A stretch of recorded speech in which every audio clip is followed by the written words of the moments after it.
Evening, everybody, and welcome to the Planning and Zoning Commission meeting tonight on November the 16th. There was a sheet that was out for a handout. I don't know if you all picked up one of them.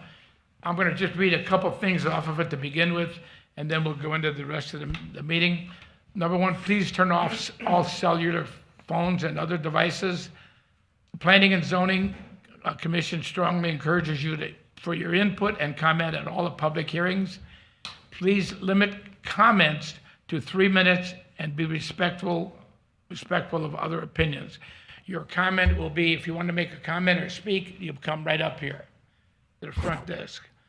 Please note that the Planning and Zoning Commission, the local plan agency serves in an advisory capacity to the St. Lucie County Board of County Commissioners, and that has the power to review and make recommendations to the board for approval or disapproval. The planning and zoning meetings are held in an efficient manner with the following rules of procedures, which you can read here. There's an agenda which we have every night, which you'll see. Members of the public wanting to speak during this public comment on an agenda shall state their name and address on the record. All comments shall be made at the lectern on the microphone and directed to the planning and zoning as a whole. Comments should not be directed to the audience or other individuals. No comments may be away from the microphone at the lectern. Comments shall be focused on the scope of the subject matter only. Each speaker is expected to be courteous and respectful, and the chairperson may remind the speaker their speaking time is up after the 3 minutes. Thank you, and make sure you get a copy of that if you like. At this time, I'd like to have our Pledge of Allegiance. Mr. Odell, our board will give it. Please stand. I pledge allegiance to the flag of the United States of America and to the republic for which it stands, one nation, under God, indivisible, with liberty and justice for all. And now Heavenly Father, as we begin this meeting, we ask that you would guide our thoughts and our actions so that we may have a successful meeting. Please help us to accomplish our goals while displaying your character. We pray these things in your mighty name. Amen. Amen. Madam Secretary, call roll. So we have an excused absent. That's going to be Mr. Munt. Mrs. Fogarty. Fogarty. Nicole Fogarty here. Mr. Odell. Yes, ma'am. Mr. Neese. Yes, ma'am. Mr. Taylor. Yes, ma'am. Mr. Benner. Yes, ma'am. Mrs. Slack. Yes, ma'am. Vice Chair Lowndes. Chair Lowe. Yes, ma'am. Thank you. At this time, we're open for announcements. Anybody would like to speak about anything anything that's on the agenda, you can talk about that if you would like to come forward later on. Hearing none, we'll close the announcements. Number 6, the disclosures. Does the chair have anybody that they've spoken with or talked about prior to anything that's on the agenda? Seeing none, we'll close that. Move on to number 7, the approval of minutes. Madam Secretary, please call the roll. Make a motion first. Motion to approve? Second. Motion second. All in favor, say aye. Aye. Thank you.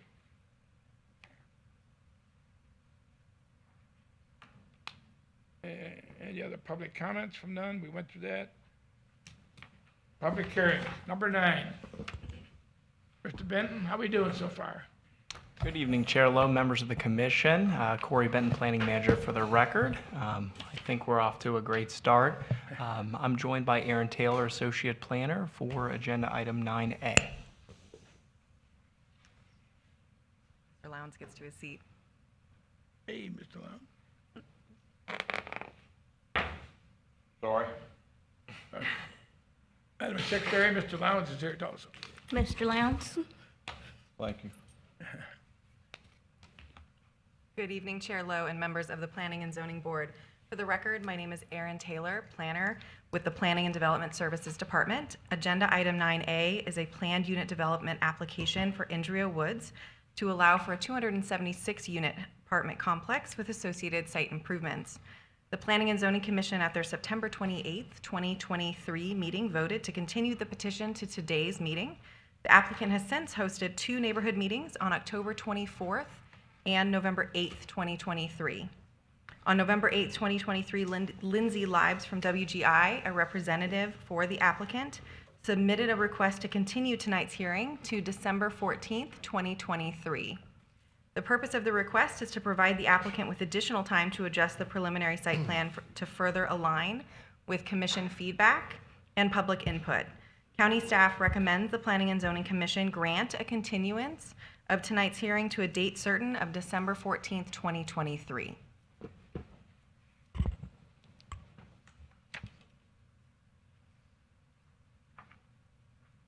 Any questions from the staff?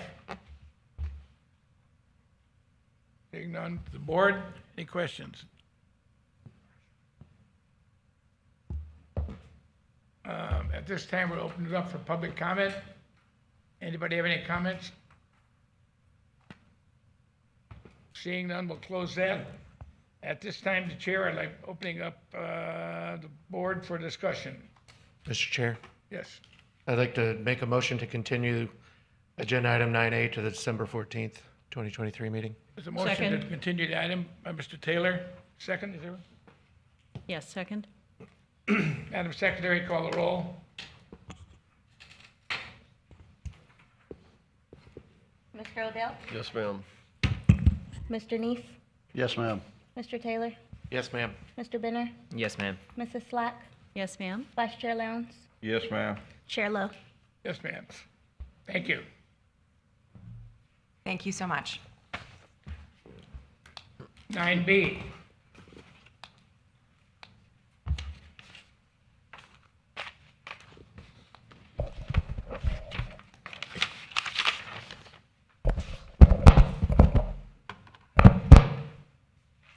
Mr. Chairman, members of the commission, Thad Crow, for the record, Thad Crow, Senior Planner. This is a proposed rezoning, referring to the Rhino Roost rezoning, agenda item 9B. First of all, we did conduct all the proper public notice, including ads, mailers, and posting the property. This is located in the northeastern part of the county on North Kings Highway. Here's an aerial that shows kind of areas converting from formerly ag to essentially industrial. You can see there's some existing industrial uses around it, warehouses and distribution and roofing company, other uses like that. As far as the future land use map, it's a mixed use, which allows industrial and also allows residential and commercial uses as well. In this case, again, mostly industrial uses. The zoning shows the conversion of ag uses to industrial, that purple color IL. The AR1 is kind of a holding category for the former ag lands that are being converted to industrial. And the proposed zoning shows the light industrial proposed. It is located on the east side of North Kings Highway, north of St. Lucie Boulevard. It's about 7 acres, and it is inside the urban service boundary. The industrial light zoning district, the purpose is essentially to provide for utilities, transportation, communication, and other uses that are compatible with the industrial uses. I'm going to move through this quickly, but this gives you an idea of the wide variety of uses allowed, from services, manufacturing, motion pictures, retail trade, vocational wholesale trade, and even single-family dwelling units that were there before, kennels, personal services. In terms of the criteria for consideration, the IL is consistent with the future land use map category of mixed use and with the nearby industrial uses. That is consistent with the anti-sprawl comp plan policies, and again, within the urban service boundary. Strengthens the industrial base, tax base, and job market. And there is urban services, paved road access, access to the regional transportation network. There is central water available At this point, not central sewer, but it will eventually be expanded. ERD indicated no adverse environmental impacts. At this stage, at least, at the site plan review stage, that will be looked at more carefully. An important consideration on Kings Highway is access. This is a substandard lot in terms of frontage along Kings Highway, and the applicant has agreed to close off those two driveways you see there and provide a shared access driveway for both properties, which we feel it's not really part of the rezoning, but it's just kind of a background information for you. In conclusion, we recommend the Planning and Zoning Commission forward recommendation to the BOCC for approval from AR1 to IL. I'm happy to answer any questions. Thank you. Thank you. At this time, I'd like to open up to the board for any questions from the staff. Mr. Chairman, Yes, sir. Mr. Cruz, the applicant owned those two lots in front of him, Yes, sir. so it's just a matter of extending the driveway area. You know, find that the aerials get a better. Yes, the applicant owns.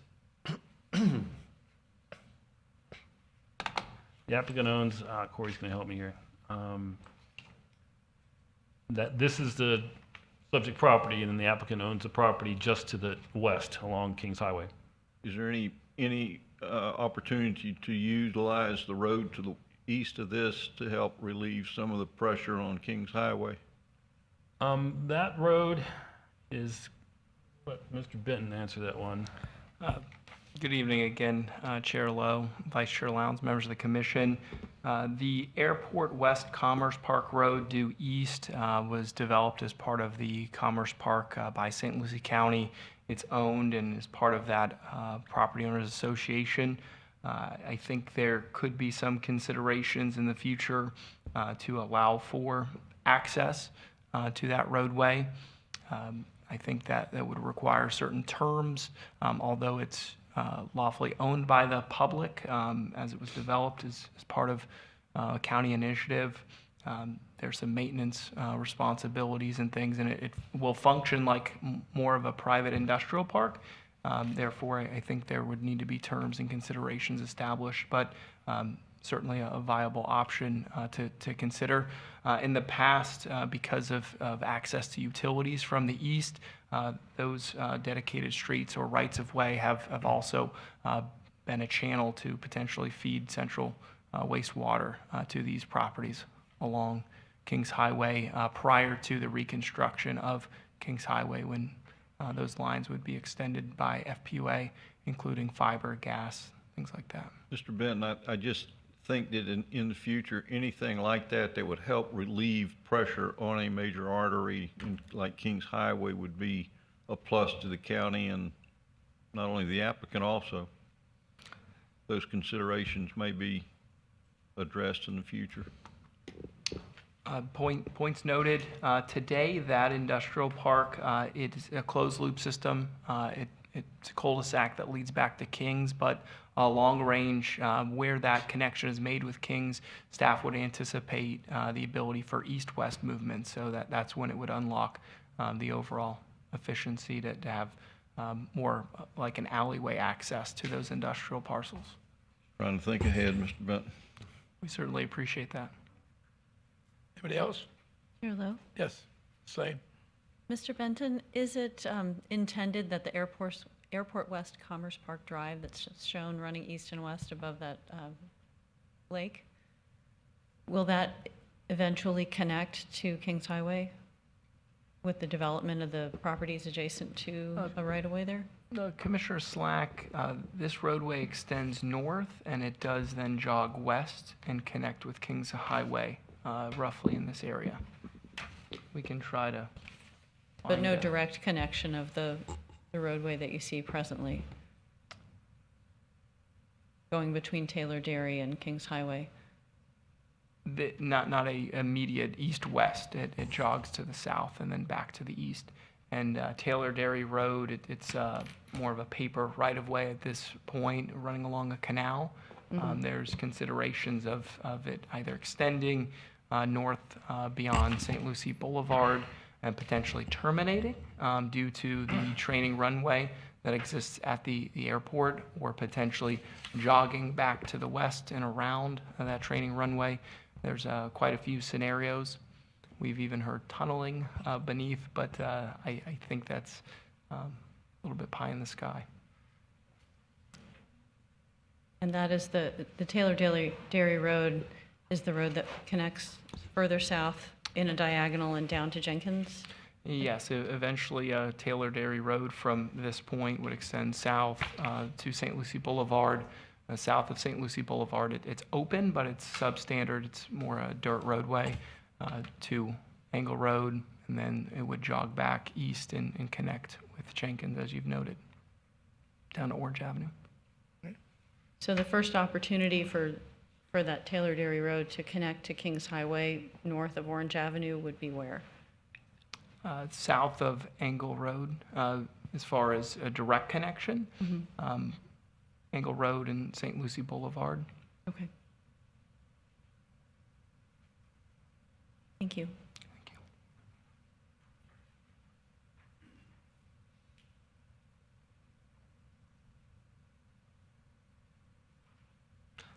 Chair Lowe, the applicant's representative is here if there's any further questions. Any other question? Any other questions from the board? Seeing none. At this time, is there a presentation? The applicant here?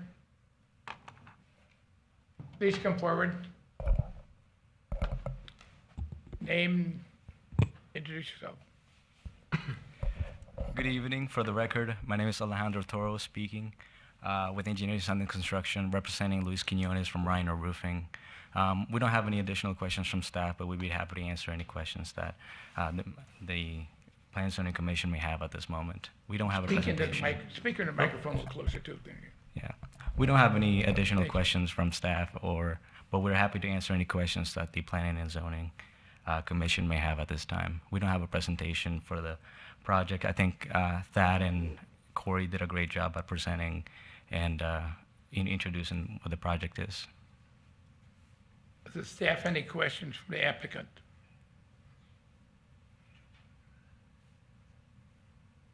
Anything else you'd like to offer? No, sir. We're currently preparing a site plan application for my client and still looking over some of the revisions. So should that site plan be a major site plan, it'll go before the Board of County Commissioners. Thank you. Thank you.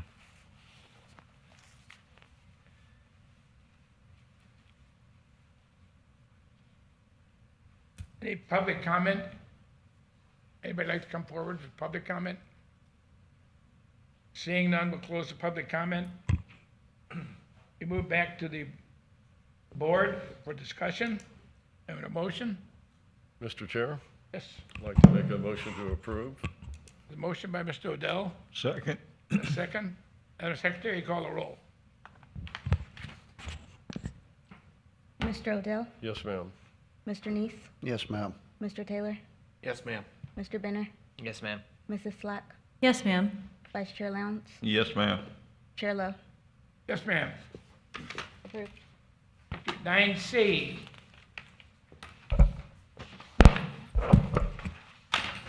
Mr. Chairman, again, Thad Crowe, Senior Planner for the record.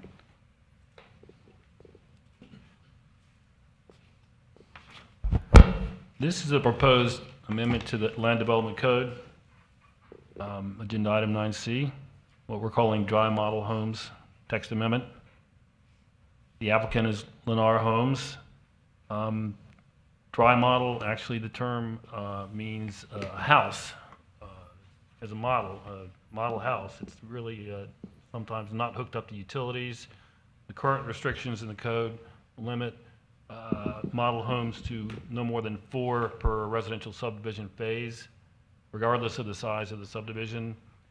And it is a little unfair to the larger subdivisions. It has hampered some of their marketing of model types. So this would, number one, define dry model homes that are not defined and allow for more of a proportional, equitable number of dry model homes allowed. We do have safeguards built in. We work closely with the Public Works and the applicant to make sure that the county was protected. In essence, dry model homes would require a surety, a kind of a guarantee that in the event that the subdivision flopped or didn't work out and the homes were there, that they would be removed at the expense of the applicant, kind of like a bond. The definition is essentially it's a residential structure. It's not connected to all or some utility services. And again, talked a little bit about the changes. They're pretty simple. A change from the limit of 4 to the greater of 4 or 10% of the units of that phase for the dry models. The agreement, the dry model agreement, must provide for those guarantees that I referenced to allow for the removal of those models in the event the project goes south. And upon recordation of the final plat, the agreement will sunset and the surety will be released. Recommend that the Planning and Zoning Commission recommend approval to the Board of County Commissioners based on consistency with the comp plan and the Land Development Code. Happy to answer any questions. Chair Lowe, if I may place on the record that this evening's public hearing was duly noticed in the local newspaper in conformance with applicable standards. Thank you, Mr. Benton. Thank you. Back to the board. Any questions from the staff? Mr. Chair, Yes. can you go back one slide on the text amendment? Is that meant to say up one, or I'm confused about the up to 4 or 10%. Does that mean 10% of the houses can be a model home? Yes. That's what that means? Essentially, so if we had a project, it was approved for 100 dwelling units, 100 single-family lots, then that they can they have would be 10. eligible for up to 10. Okay. If we had a project that had 400 homes, however, each phase was 200 homes, it would be 10% for each phase. Right. Okay. What was the original intent of limiting these in the first place? I think staff would submit that when it was launched, it was more or less a pilot program to allow for the developer to launch, get some construction underway, to shorten the timetable between completing the infrastructure, having utilities out front, and being able to CO a home. Because if it takes 3 months minimum to construct a home, they could miss season, they could miss a cycle. But at 4, it's one of those where, with the developer proceeding at their own risk, with the potential for, the need for the structures to be removed should they become a nuisance after a zombie subdivision or a defunct project. It's something that was, I guess, deemed to be more controllable as far as that removal and that process. But based upon the scale and size of some development projects that the county is managing at the moment, 10% is still certainly a narrow window manageable, and there's a lot of safeguards and sureties built into this text amendment. Yeah. Okay. Mr. Chairman? Yes. Never mind. Is Mr. Taylor through? Yes. I'm done. Yep. All right, real quick. So surety is just an agreement with the developer. It's not a surety bond, or there's money on the way? The provisions are twofold. The agreement would be coupled with a type of surety that can be a cash deposit. It can be a bond from an institution, but there would need to be a financial obligation should the development become defunct. The county would have the resources available to hire a private contractor to execute removal of the structures should they become a public nuisance. I don't think staff or the county is looking to have them removed if the project stalled for 6 months or 9 months. But if we're 3 years down the road and it becomes a target for theft or for break-ins, things like that, then the county would have those resources to be able to respond. And the amendment here refers to them as model homes, but it sounds like they're more like spec homes. They're not models to be toured by the public. A builder can basically go and build 20, if it's 200 unit, I can build 20 specs, get them close to completion, so that way I can CO them really quick if I sell the units type of thing, right? So it's more spec than model? That is correct, Commissioner Benner, but oftentimes there is overlap. What we've experienced in the past, it happens to align where a lot of the larger developments are offering 4 to 6 primary models, so that it starts as their model center. But the considerations of dry models cannot receive a certificate of occupancy until the plat's recorded, indicates that A, they can't be sold, and B, there would be limitations as to the display or the occupancy for viewing. For a builder to have a model home, are there requirements to have functioning utilities in there and ADA compliant access if it is a actual model home that's staffed and manned? Oftentimes, it's not a requirement that the restrooms be operable of the model units. However, the sales center, yes. And sometimes we experience requests for a temporary sales structure, which is more of a modular sales office. And then typically it's phased out. And then one of the 4 dry models would then be permitted. And once the plat's recorded, that would be temporarily occupied as an office / model display, and the other 3 units or more after the plat's recorded offered for sale viewing. So there'd always be at least some close building with facilities that operate, so you don't have like a bunch of dry model homes and people checking them out and they need to go to the bathroom or ADA compliance issues or anything like that, right? That is correct, Commissioner Benner. And what we have on display, these are different examples. On the far left, that was an instance in which the 4 models were constructed, but there was not an on-site sales facility.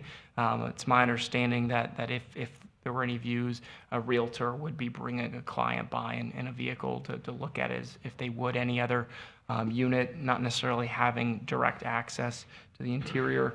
And then the central and central exhibit, which is on the ground, and the exhibit to the right, those are situations in which the temporary sales facility is the lead option, where folks can come into the modular unit, the modular office, and then once those dry models are completed and have the ability for CO, that's when one of them could be utilized as an office, providing ADA accessibility, restrooms, and public accommodations. Is there any way to, like, if somebody would do the one to the left there, where I'd just build a bunch of dry models in a subdivision without a sales center, is there any requirements for them to have, like, porta potties or anything like that there? I believe it would be a discussion with planning and building to ensure that those provisions are accounted for. One of the balances that the county would try to address in this agreement is understanding the appropriate time in which the public could or should be invited to see some of the dry models. Because if there's active construction, excavators, folks building roads, or the potential for roads to not be in place, we don't want it to become an issue or a safety hazard. But once roads are in place and once there's actually a sales center, and those types of accommodations would need to be made. And so we have a separate temporary use process for the sales center. So that this is exclusively for the construction of the dry models. Then there's an additional protocol if they want to introduce on-site sales activities and display. Okay. What's that? Thank you. Any other questions? Yes, Mr. Lawrence. Mr. Crowe, to follow Mr. Benner's thoughts, these dry models are plumbed and wired, but not hooked, is that correct? That's my understanding, sir. So they could be converted to sellable units in the future? Yes, once they extend the utilities to reach the units, yes. So if the company needed the electricity for lighting to be able to see the demonstrations, it's there? When they want to hook up, yes. But not in the beginning? Doesn't have to be. In Vice Chair Lowndes, I think there's 2 components of it. Sometimes there's temporary electricity provided to the site to help support the construction. Sometimes folks will set up generator systems to support the construction activities and the needs. By definition, the dry models They are ready to accept utilities. However, they have not been connected officially because the common area infrastructure hasn't been fully certified or accepted. It simply is allowing the developers to launch the construction simultaneously to installing the roads, the culverts, extending those common area lines, but having the ability to turn on the utilities and then shortly thereafter receive the CO once the plat is recorded. In following Mr. Benner's thought, though, to have restroom facilities in a demonstration model and be able to have electricity there seems to be an advantage to the developer, so we can move and show these units. Is that possible? That is correct, Vice Chair Lowndes. Again, there's two separate processes in the county, and they often can overlap, where dry models are specifically the ability to launch permitting prior to plat. Those units cannot receive a certificate of occupancy. But they could be hooked up at that point as a temporary fix.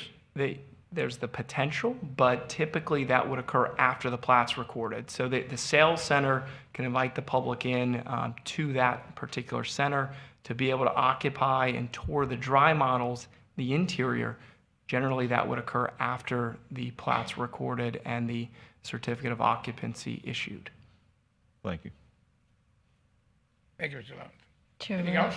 Yes, please. Mr. Benton? Yes, Vice Chair? Yes. Commissioner Lowndes?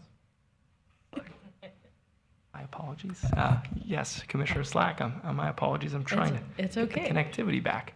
We're having some tech fun tonight. Yes. Can you speak to the scheduling relationship between the utilities being approved and certified, the final plat being recorded, and the issuing of COs, how those are related sequentially, and the advantage it would give the contractor to build numerous homes in advance, even more than they need for the number of models required? Working now? Absolutely, Commissioner Slack. And we'll go back to that scenario of a 100 single-family unit development. Let's say that is site plan approved. After site plan approval, the applicant files a construction level set of plans under the title of a site development permit. That includes paving, grading, and drainage, all storm water. That's evaluated concurrent with a preliminary plat where they identify where the private lots will be, dedicated stormwater tracks, roadway or right-of-way tracks. So it looks, we evaluate how those two jive to ensure that utilities are within the private areas, or when I say private areas, privately dedicated road or rights-of-way areas, or within easements. Once that permit is issued to begin turning dirt, including vegetation removal. The site development permit, not the permit for the individual structures. That is correct. Once the site development permit is issued and we have preliminary plat approval, prior to recording the plat, we need one of two things to occur. We need the infrastructure to be completed and certified, or we need the bond for those improvements to be filed with the county as part of an agreement. So we have a guarantee that the roads, the utilities, the sidewalks, the landscaping, the stormwater areas will be installed. So one of those has to occur for the plat to be approved and recorded. Oftentimes, we will have the development permit or the site infrastructure underway, but the plat is not recorded because the developer is outlaying costs to improve the infrastructure. They also don't want to have a surety or a secondary financial commitment hang out at the same time. What this provision allows for them, developers, to receive permits for single-family homes today, up to 4, if approved, up to 10% of their development schedule, or in that scenario, 10 units. So they can go vertical on up to 10 homes while they're building the roads and the infrastructure. The certificate of occupancy for each of those units would be withheld until the final plat is recorded. That's recorded with the clerk of courts. That's when the individual lots are actually stamped and are available for sale. So in order for that plat to be recorded, we either need the infrastructure on the ground, certified and accepted, where utilities are ready to be connected, or bonds secured and available for the infrastructure to guarantee it will be completed. Oftentimes, it's a hybrid where the developers completed a significant portion of the infrastructure. Let's call it the first 50% of the road, the majority of the stormwater, the first 50% of the utilities, and then they bond the remainder so they can start selling some lots, some of those homes, and then phase it in for the remainder of that project phase. Thank you, Mr. Benton. That answer your question, Ms. Slade? One moment, please. So I think that the other part of your question is what's the potential advantage? And the advantage is the homes can begin going vertical prior to the plat being recorded. So there's a time Even while savings. they're still doing the site development work. That is correct. And one of the considerations, I think, in the past has been 30 years ago, surveying data and practices weren't with the same precision. Today, you may have had a scenario where they start building that home based upon a preliminary plat. They think the lot lines are going to be in this theoretical zone around the home. When they're in for a final plat, they realize the home was built 6 inches or 12 inches off and no longer meets setbacks. With some of the improvements in technology and precision, the likelihood of that is mitigated, and some of the agreements make it very clear and spell it out that they need to be very precise in their permitting documents and the placement. There's still a requirement for form board surveys and the same types of inspections that you would have with a non-dry model home. So the moment that they could begin to sell these dry models or spec homes would be when the final plat is recorded, and that would trigger the ability to issue the CO? Yes, upon verification that the utilities to serve that unit are in place, capacity exists, and they are functional. And one of the provisions, again, is utility service verification and completion of necessary infrastructure to support function. So the road shall be in place leading up to that driveway, utilities, and we require sidewalks to be installed either in a master form or as each home is completed. And that would include the ability to receive mail service, streetlights, all the landscaping package, the whole completion of that unit prior to issuing of the certificate of occupancy. Absolutely. And there are some considerations where if there's a stormwater pond immediately behind the backyard of this home, the stormwater functionality of the pond shall be in place. There may be the potential that the littoral plantings and the upland buffer landscape plantings in those common areas are not formally on the ground, but we would have a subdivision improvement agreement and a bond to ensure that they are installed prior to certification of the overall subdivision. So there's a guarantee that they will be delivered and provided for.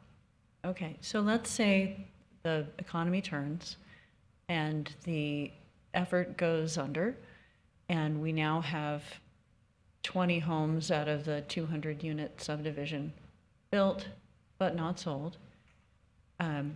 And now we have 20 legitimate structures that could potentially be connected to utilities and available for someone to live there. But because the initial developer's deal fell through, no one is presently living in them. So we're requiring this surety so that the county could elect to demolish them. Could we consider an alternative path, the demolition, if it's going to become the county's issue? At that point, who owns the property and who owns the title to these homes that didn't sell and the thing went under? It's difficult for staff to speculate on who the owner of the underlying property may be. It could be that it's still the same parent developer, but the project is shelved. Could be that it falls in a tax deed sale or sheetment or something along those lines. I think there's a wide variety of alternatives. One alternative that staff would recommend to the developer at hand is to potentially modify the development schedule and modify the scope of the plat to narrow it to just those 20 homes, to allow them to plat that in a smaller fashion, sell those homes, and await the economic support to continue on with their project. Should it fall into limbo where a bank acquires the property and they have zero interest in continuing on, there's a wide variety of outreach I think the county would pursue prior to expending the surety funds to remove those structures. But in some instances, if those structures are out in existence for a prolonged period of time, and we garner complaints and it becomes a public nuisance or a safety issue, that would be the alternative for the county. But I believe we would prioritize other solutions as opposed to eliminating that value of assets. I'd like to consider that sort of an alternative where we could, if we're going to give the developer the opportunity to build more of these structures prior to CO, prior to final plat recording, perhaps they should not be required to be called dry models. Perhaps if they go beyond the basic 4, they should be required to be connected to utilities so that they're that much closer to being able to be utilized. We have such a dearth of housing right now.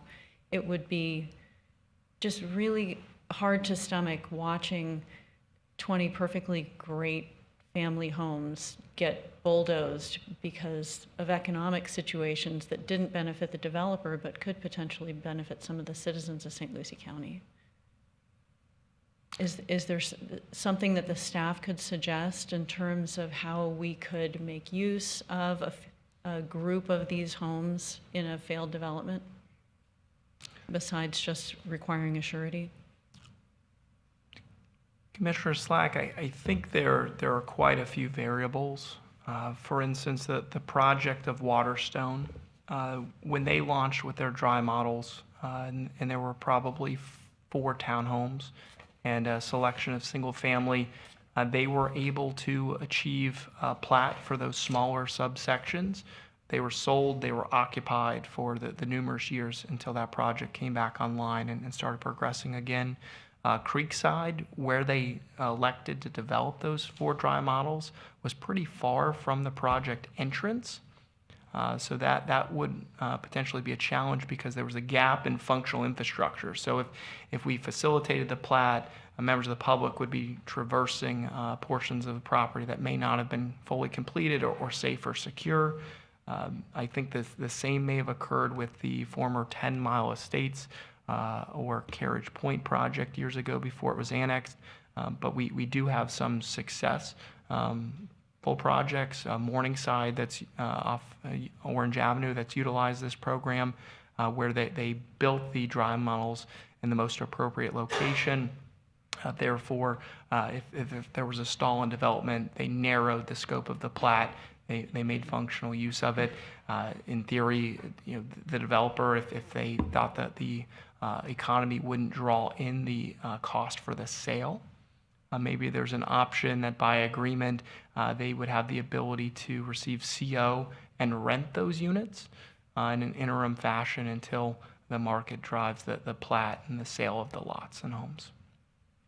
I'd really like to see some consideration for that. If we're going to allow them to build vastly more of these models, that they be sited such that they're easily accessed from the main entrance, and that utilities be available to those units from the very beginning. The first units to receive utilities would be those, so that it could facilitate such a scenario that you're describing, where you could have a shrunk down version of the plat for the areas that they built in advance as an alternative if things were to go south, so that we're always thinking, in multiple directions, not just we're going to build gangbusters and everything's going to be great. Just if we're going to take the time to plan the development, let's plan it for both scenarios just in case and allow the greatest possibility for success and usefulness of the structures and the money that they've laid out to build them. Understood. Thank you. Thank you. Anything else from the board? Seeing none, at this time, we'd like to open up for public comment. Anybody like to come forward? Speak?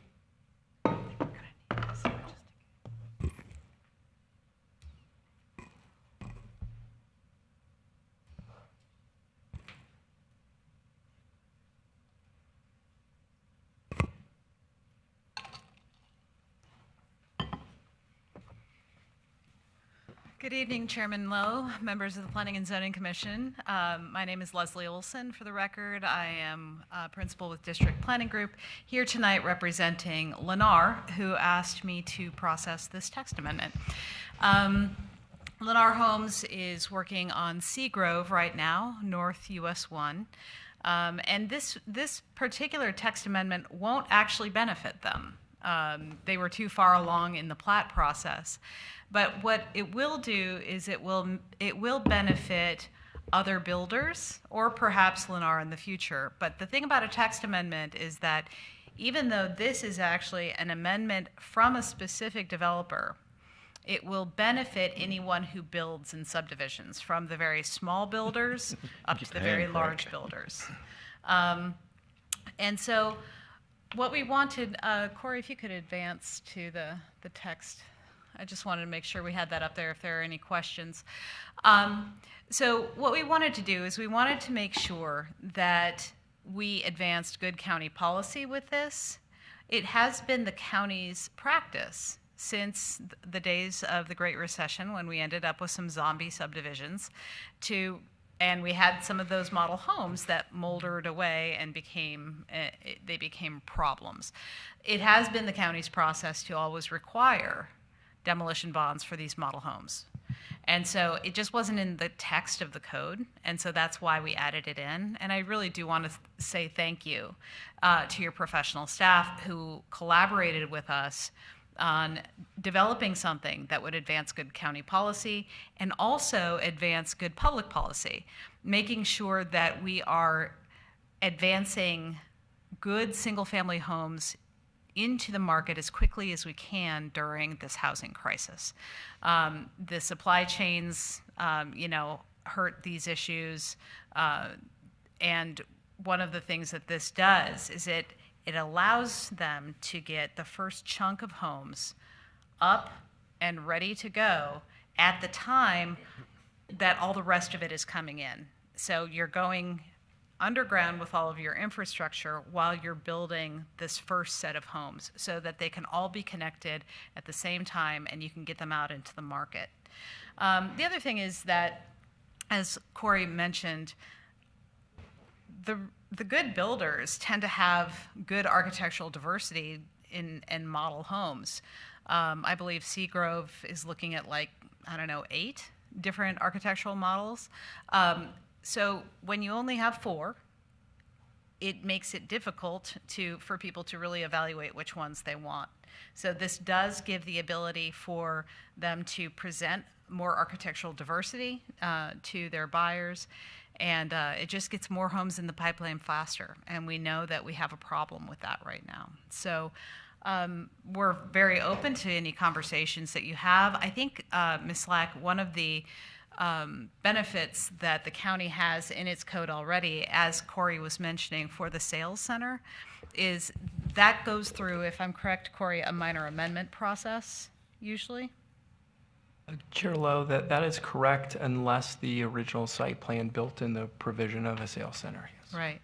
And so that's where you can get that eyeballs on that from staff and saying, don't put it back where Creekside did, back far away where you can't get the infrastructure back there. Let's move this to where it makes sense.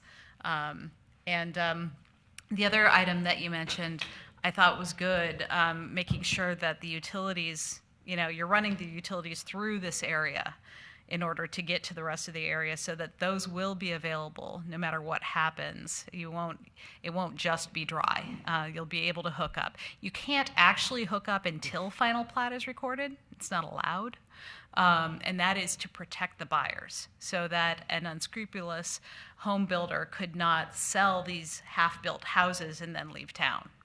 And so you've got to have your final plat done and either bonded or built infrastructure, which is why it takes a while to get all of this done. It's good to be under construction while you're working on those details. But then it would be ready. It would be ready to go and ready to hook up, so that if you did need to scale back the subdivision, you could, in order to save those, because we don't want all of those perfectly good homes in the landfill. It's a great point. Thank you, Ms. Olson. Thank you. Any other questions from the staff or from the board? Ms. Olson, representing a builder, is it not to the builder's advantage to be able to have the utilities in a demonstration model? Sure, but they can't. You're not allowed to hook up to the utilities until you get your final plat. That would be a whole different text amendment. and there would probably be some concerns on the part of engineering for allowing that. But if they have their model center, and most of them do, it's very, very unusual to have what Corey was showing with the cul-de-sac and just the 4 houses with no model center. If you have your model center, you're right there with all the utilities that you need. I believe it's possible to hook up to electric. I think the real issue is water and sewer that they don't allow. So you can turn on lights, you just don't want to use the bathroom. I wouldn't have a problem with that, but I would think that electricity, so that you can show lighting, you can show the effects of what you will be able to provide for that customer. Yeah. I think everybody understands how to flush a toilet, but not everybody would understand the new innovation that could be had with lighting and Right. such have you. Yeah. Well, that and the climate control factor. so Right. It doesn't Yeah. get ruined while you're waiting to sell it. Exactly. Yeah, Mr. Chair. Ms. Olson, according to the language of the Land Development Code, it defines a dry model home as a residential unit that's not connected to water or sewer. Does it mention anything about electricity? Just to Okay. kind of clarify that. So, Yeah, that's you can a keep good the mold out.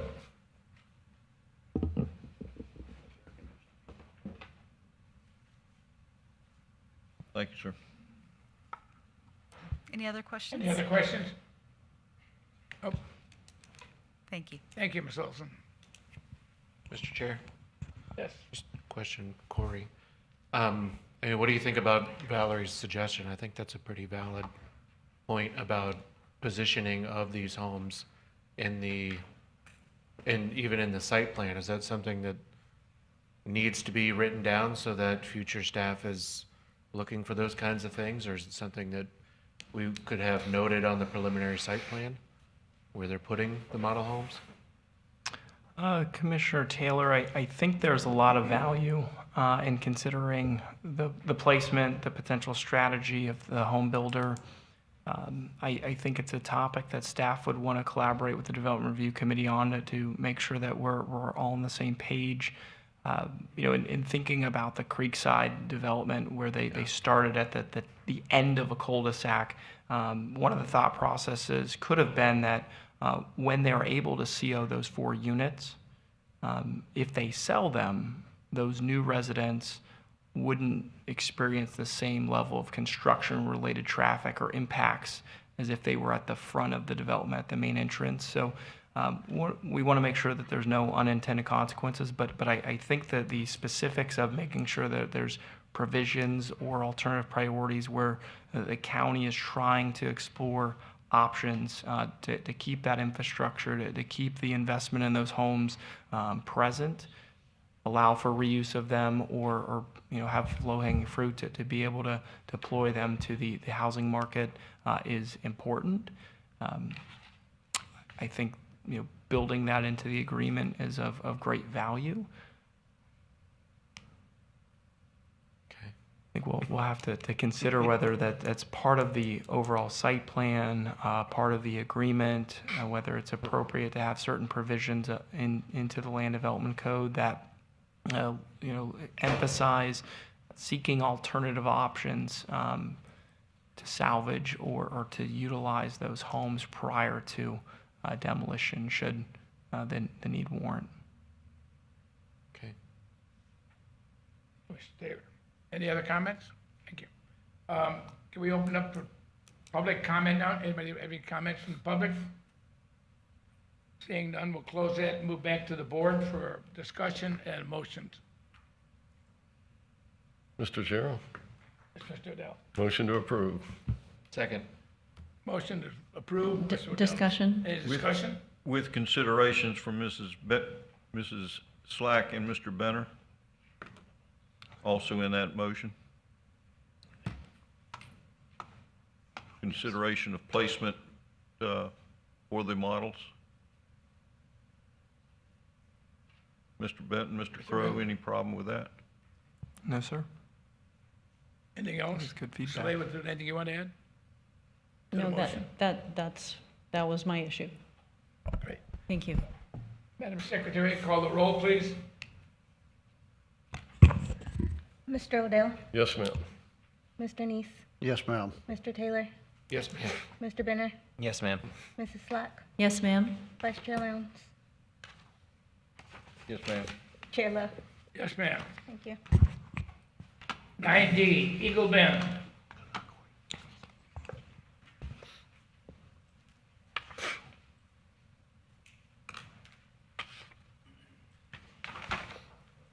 Good evening, everybody.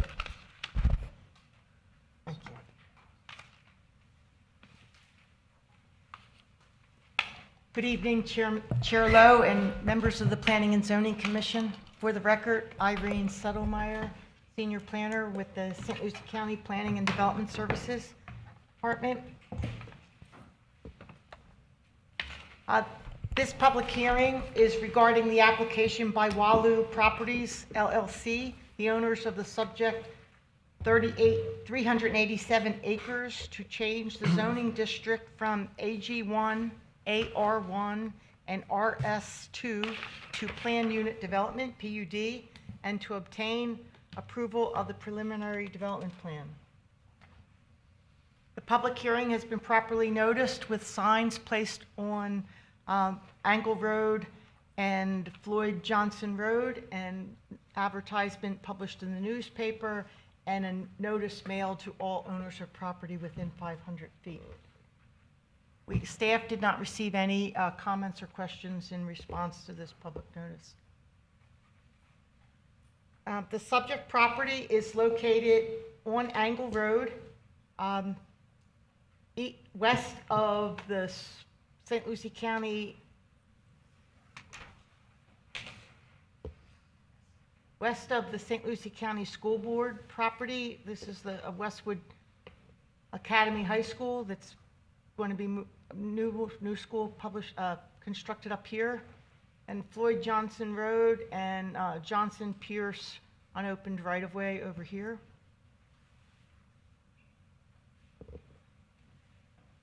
Additionally, it's important to point out there are 8 large lot, single-family dwellings along the south side of the property.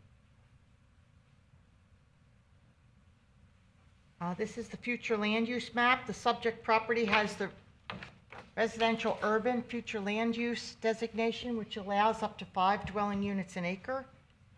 Adjacent to the east is an institutional future land use.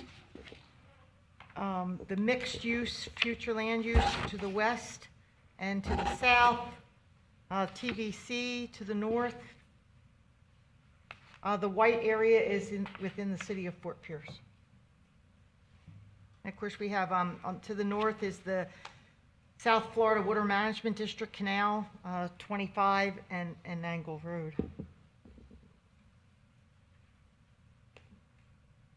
The current zoning shows the 3 zoning districts that are currently on the property: the AR1, the RS2, and Ag1. To the west is AR1. You'll recall that that's now in the mixed-use future land use designation. More AR1 to the south, RS2 to the south, institutional to the southeast, RS4, AR1 to the north.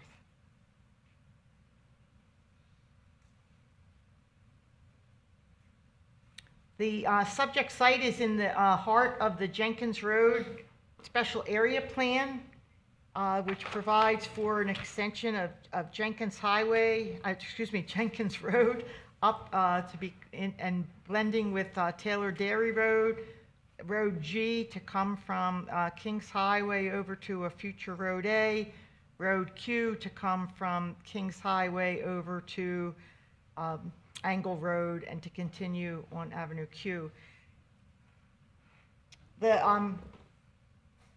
Because it's no longer possible for Avenue Q to continue as it was proposed to go through the St. Lucie County School District site, the need for a robust Avenue Q to come through this new residential development was less apparent.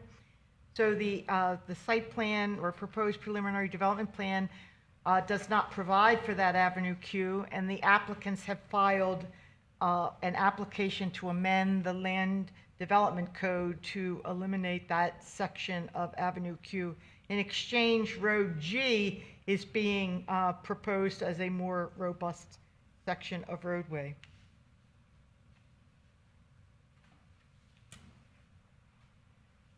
So this is the proposed preliminary development plan and showing the right-of-way dedication. So this plan will be dedicating a fair amount of land for right-of-way. To the north on Angle Road, it will be about 115 feet of right-of-way dedicated to allow for the creation of the new Jenkins Road to Taylor Dairy Road. That's 160 feet of right-of-way width. Road G is 110 feet of right-of-way. And then for Road A, between the subject site and the school district property between Angle and Road G, 50 feet of right-of-way will be dedicated. Additionally, I didn't show where are we? There's a small piece down here on Floyd Johnson Road where 30 feet of right-of-way will be dedicated. So the right-of-way allocation is, and to provide for the stormwater detention areas or lakes to serve those roads is 48 acres. So one of the issues, there's the surveyed land owned by the applicant is 387 acres. And the preliminary development plan shows 391. I'm eliminating everything to the right of the decimal point. 391 acres. And the difference between the 391 and the 387 is 4 acres of land that is, let me go back. Right in here. It's North St. Lucie River Water Control District property and St. Lucie County right-of-way for Jenkins Road. And that about 4 acres is included in the open space plans and in the total site area equaling 391 acres.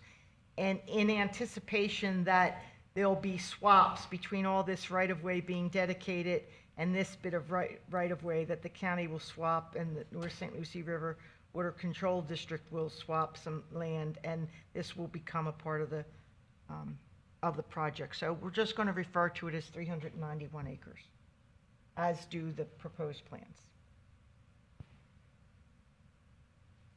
So a variety of housing types is proposed. Eagle Bend is proposing up to 1,713 dwelling units, and they will be in the form of single-family houses, townhomes, apartments, and they will be built over a series of 5 phases.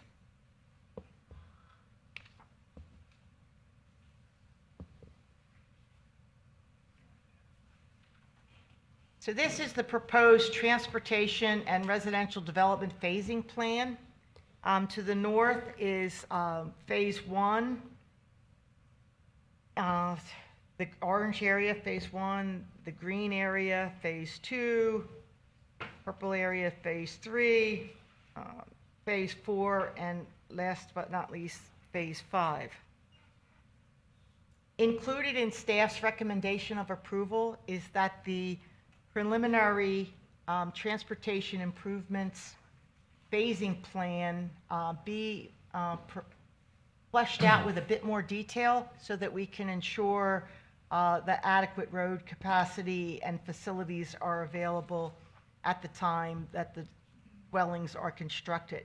Currently, the phasing plan, for example, doesn't specify, for example, Phase 1, 370 units, okay, construct the right lane and the right and left turn lanes from Angle Road at the project entrance. Phase 2 there includes 399 units and identifies these additional road improvements that are needed. At the intersection of Angle and Jenkins Road, a westbound left turn lane from Angle Road must be constructed, an eastbound right turn lane from Angle Road must be constructed, a northbound left turn lane from Jenkins Road, a northbound through and right turn lane from Jenkins Road must be constructed from Angle Road to Avenue Q, and then monitor Jenkins and Angle Road intersection for the need for signalization. But this schedule doesn't identify whether these improvements must be completed before building permits are applied for, before certificates of occupancy are applied for, before the site development permit is issued. So we will seek to flesh out with a bit more detail that preliminary schedule of transportation improvements. So Phase 3 will construct Jenkins Road from Avenue Q to Road G, and construct Road G from Jenkins Road to Phase 3-4 entrance. Phase 4 has 270 units, and that will involve constructing Road G from the western property boundary to the entrance to Phase 3 and 4, and then Phase 5, which is the multifamily units, will involve the construction of Road G. This is the proposed open space plan. I have a little better, little closer view in a minute. In the north area, there is an active bald eagle's nest, so federal and state law require a buffer, so there's a 23-acre buffer around that eagle's nest. That 23 acres is not included in the official or the official calculation of open space for the preliminary development plan. Without this 23 acres, the land area, the proposed preliminary development plan still meets the minimum 35% open space, just barely, but it meets it. So the blue area is stormwater detention basins. The brownish area are preserved wetlands, and you can see the wetland buffers. There's each phase of residential development will be accompanied by a recreational or amenity area, and the preliminary development plan proposes for a 9.4 acre public park. And then you can't see too well here. There's landscape buffers along all the roadways, and then there's the green is the other open space. There's a little closer view. With the 23 acres and then with the preserved wetlands and the park, it creates quite a nice swath of open space, kind of like the real Florida that we're familiar with. Nice entrance way for the school. Here's the southern area of the open space plan. Again, preserved wetlands are in the brownish area. Stormwater is blue. And other open space is green. This is the 3 or 4 acres that we discussed earlier, which is canal right-of-way and county right-of-way for the extension of Jenkins Road, because Jenkins Road will be extending to the west. That won't be needed. This area, this little 3 acres or so of open space will be very important to the proposed build-out of the multifamily here. Right now, the plan for multifamily provides just a very small amenity area for some 350 dwelling units, and it's dependent on this land swap and this area being provided as open space to help meet the open space needs for the people who will be living in these apartments. So this is the open space by the numbers. Again, it's about 140 acres. I left off all the numbers right of the decimal place. The majority, the largest area of open space is in the stormwater lakes and dry detention. The preserved wetlands are the next largest area. The perimeter landscape buffer, the next largest area, and this remaining open space are small areas throughout. The park is a nice addition, 9 acres, and the amenity and recreation areas. The 23 acres for the Eagle buffer is not shown on this alley. Again, there's the Eagle Nest area. So moving towards the conceptual architectural elevations that are required for preliminary development plan. Here are for multifamily or townhouse development. So here is a conceptual elevation for a 4-unit townhouse building. That's the front view. This is the side view.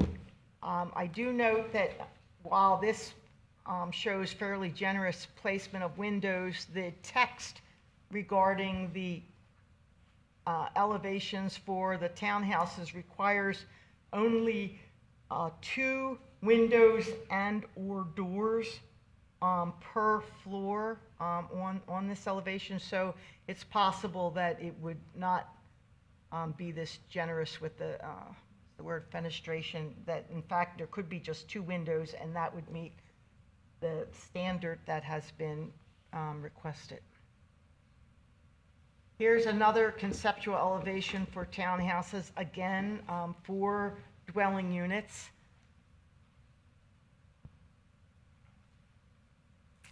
And a conceptual elevation of showing what the 6 dwelling units and 1 continuous building might appear like. Again, the front view.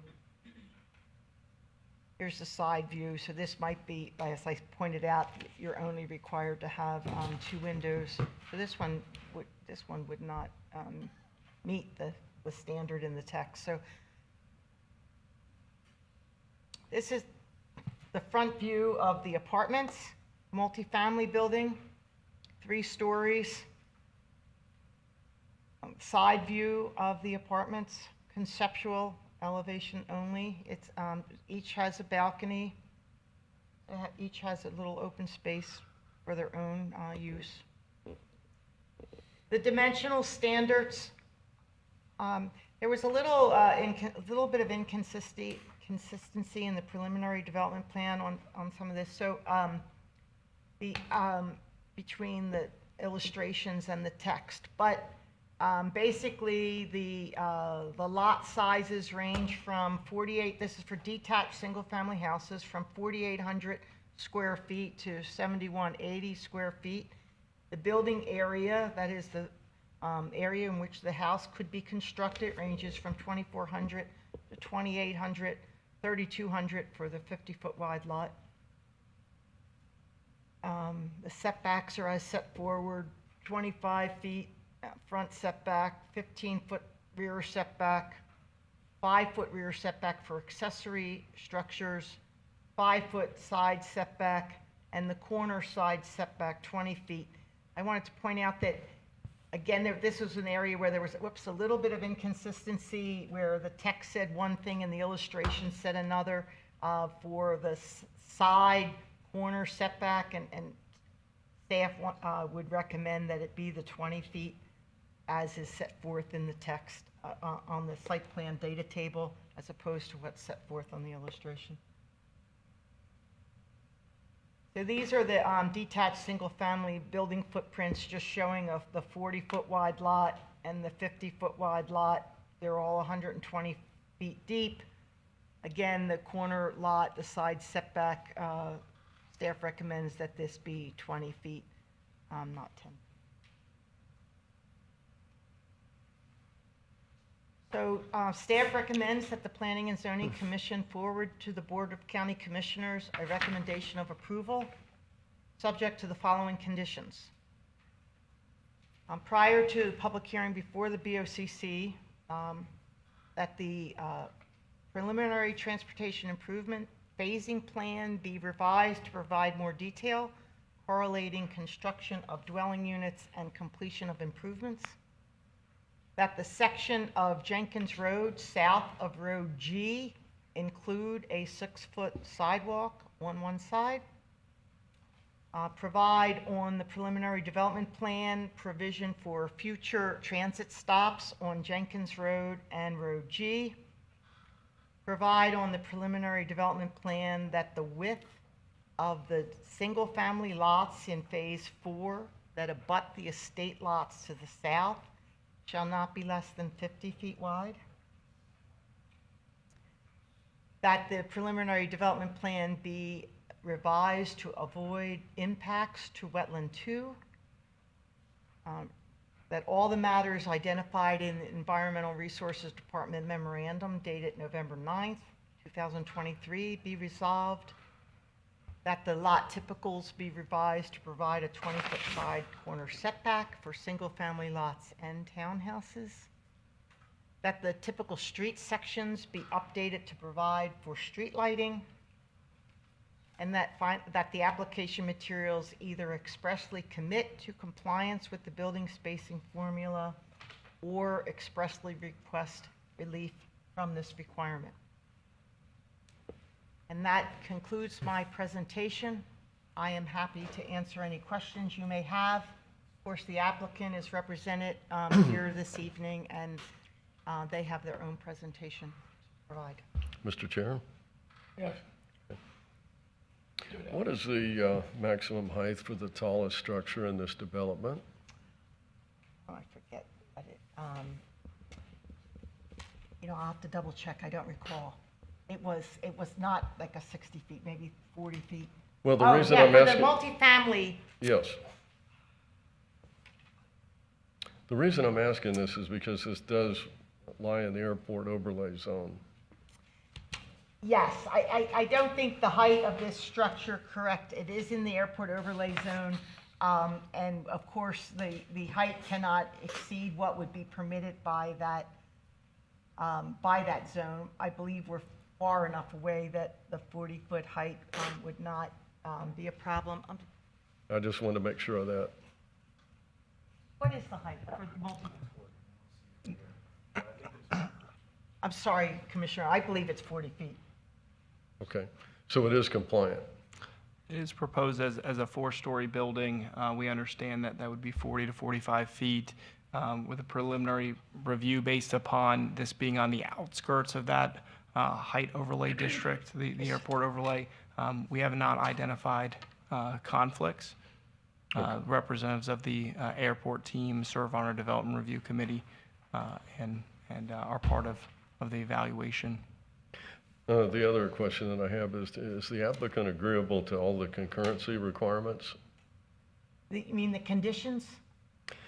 Well, The concurrency, they will be required by, Yes. they're required by law to meet all the concurrency requirements. Okay, especially item number 6, pay a proportionate rate of the cost of the following improvements?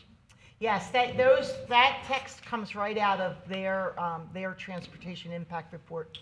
Okay, so as long as they're agreeable then, thank you.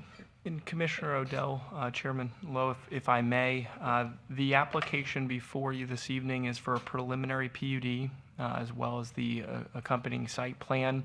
At this time, a concurrency deferral affidavit is affirmed. We do evaluate the potential impacts to public facilities and try to pinpoint what the needs would be to support the wide array ranging from roads, utilities, schools, parks, you name it. With the structure of the Land Development Code and unless required by the Board of County Commissioners, the concurrency certificate and specifics would come with a final site plan approval when the board takes action. But what we're trying to do is, as you pinpointed, is understand the array of transportation improvements that would be associated with this project. Therefore, if we have development activities adjacent or in the vicinity that may advance prior to this project receiving final site plan, we have an opportunity to adjust or alter or expand that prior to final site plan. Okay, thank you. Thank you. Anybody else on the board? Mr. Chairman, Mr. Lowndes. Ms. Edelmeyer, how many units we got per acre on this thing? 5, right on the dot, on a net, on a gross, if we take total site area divided by the proposed number of units, I believe it comes to about 4.3 dwelling units per acre. The applicant calculated it on a net basis, that is taking the total site area, deducting the land that will be needed for right-of-way for those major roadways we discussed, and the couple of lakes that will be needed to handle the stormwater for those roadways. And that comes right to 5 dwelling units an acre, which is what the future land use designation allows. Back to 40-foot lots, aren't we? There are 40-foot lots proposed and 50-foot lots proposed for detached single-family dwellings, as well as multifamily and townhouses. Thank you, Mr. Lowndes. Anybody else? Mr. Chair. Yes, Mr. Chair, down here, sorry. Nicole Fogarty with the school district. I just have one request, is that when we move forward with the final review plan, if we could include the school district on some of these, especially when it comes to school bus stops. We like to be separate from the transit stops because we like to move them off of the major highways, especially Jenkins Road. So if we could coordinate that, I would greatly appreciate that. Thank you. We always, during site plan approval, look for a provision of school bus stops. Yes, thank you. Thank you. Thank you. Thank you. Anybody else? Chair Lowe, if I may, and to Ms. Fogarty's point, because of the direct proximity to Fort Pierce Westwood Academy, some of the review discussions in coordination with the applicant, you'll see displayed this evening the offering of approximately 9.4 acres at the far northeast corner that abuts some of the wetlands to be preserved. That would abut Road A, which is in the future, it's the goal to provide for that as one access point to Fort Pierce Westwood Academy. But along the eastern region of the development, there's the offering of a pedestrian route, a more direct connection to the east to allow for school children to walk to school in a safe and more direct manner instead of heading out and around. And that, where needed, would be through the provision of a boardwalk over a wetland. Yes. Mr. Chair, if I may. Yes, the school district is currently constructing an all-new Fort Pierce Westwood Academy located directly on that corner. And our future plans for the older site is to actually construct a brand-new K-8. So it will be well represented in that area. Thank you. Being none, is the applicant here? Like to come forward? Is there room for me here? You want to sit? Can I do that? Or he's getting up? I forgot that you couldn't stand.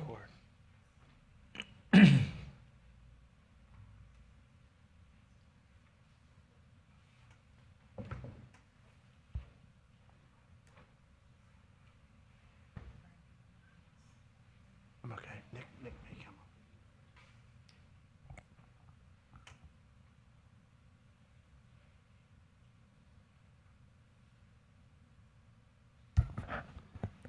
Good evening. Your name and... I'm Brad Curry with EDC, representing the applicant. Thank you. I've been here in front of this board for the last 3 months, so I'm getting to know you guys pretty well. And believe it or not, I think I'll be here again next month, so it'll be 4 months in a row. Tonight, I'm representing the owner of a 391-acre property.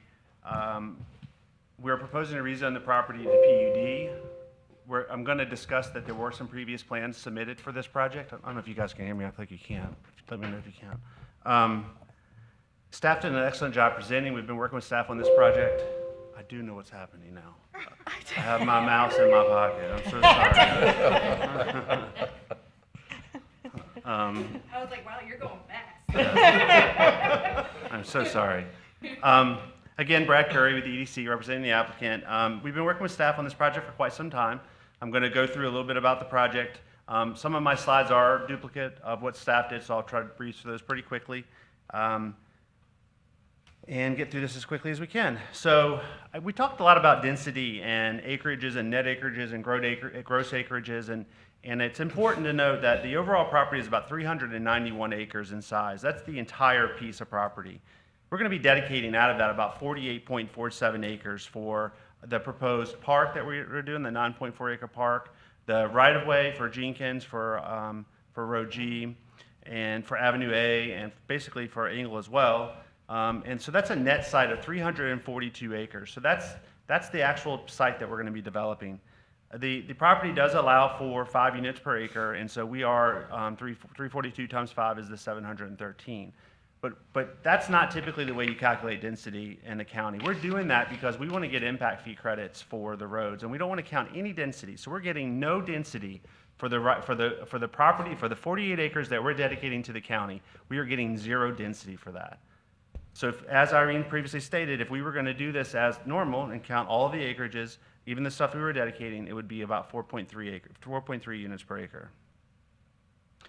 I always like to tell the story about where we are now and where we're going to be going. Again, this is the rezoning application, rezoning the property to PUD. We will have to come in for a final site plan approval for each of the phases, and that's what we plan on doing. And then there'll be a plat application to show how the property is going to be subdivided. And then lastly will be a site development application, which will be more, as we go through this, is more and more detail added to the plan. So this is a lengthy process. This is the first step along the way. One of the other things I like to do is tell the commission the process that we've been in so far. Where has this project been and what has it done? It's not to poke fun at anyone. It's not to throw staff under the bus. This is a normal project for us. This is how long it takes to get something like this approved. This property was previously under contract with D.R. Horton, and they submitted that on February 24th, 2022, and then they resubmitted it again in June 13th, 2022. The plan did change quite a bit. They wound up dropping the property, not moving forward with it. And the plan did change, and we resubmitted it on March the 15th, 2023, and we've resubmitted it 2 additional times. The most recent one was November the 9th. So this has been a process that pretty much has started back in, from the county's perspective, back in February 24th, 2022. Irene did a great job explaining the location of the property. I think last month I was representing a project a little bit further to the west, and there was some discussion about the rural character of this. It's just a little bit further to the east, but it's in a more urban section. You have the more urban section further to the east. It actually has an RU, residential urban future land use. It is more intense than the previous project that we talked about last month. And then the zoning. I am going to show you that this property was previously approved for a PUD. It was a preliminary PUD, basically what we're before you today. Back when this project was originally approved, the zoning map didn't get changed with the preliminary. It took a final site plan or a final PUD for the zoning map to change. So while that does say AR1 and RS2 along the northern portion of this property, there was a previous PUD approved on this property. And to the south, it was 2 separate projects at that time, Eagle Bend and Victoria Oaks, and we'll talk about that in a minute. This map does a pretty good job of showing the PUD that we will be getting on this property. To the south of this, you'll notice that PNRD. That's a recent zoning approval that was just approved by the board for the Tamboni parcels D and E. That's going to be a industrial project, a couple 100,000 square feet. The IL south of that, again, is going to be 2 buildings by Mr. Tamboni. I think they're about 100,000 square feet. So it's about probably 500,000 to 600,000 square feet of industrial space that's going to be developed just south of this along the west side of Jenkins. The other thing that this map doesn't really show, I don't know if you can see my mouse. You can. How do I make it do my mouse? Oh, here it is. This property over here was we call it the KRE property, and KRE is now only under contract to purchase this property here on the corner and this property here. This property now is industrial. This piece is all MXD future land use designation. I always tell people that I speak to that future land use designation is the base of everything that we do. That's what determines what the intensity and density of the property can be. And just so happens that the property to the west of us has MXD for industrial at a maximum of 0.5 FAR, again, located just here. The corner piece here, we changed the MXD, and that has an MXD of residential with a maximum density of 15 units per acre here on the corner piece. And then, of course, you have the commercial here. So I'm trying to paint the picture that while it looks like when you drive there and you fly over in an airplane, it looks like it's rural character. It's really, there's a ton of development either approved or proposed in this general area.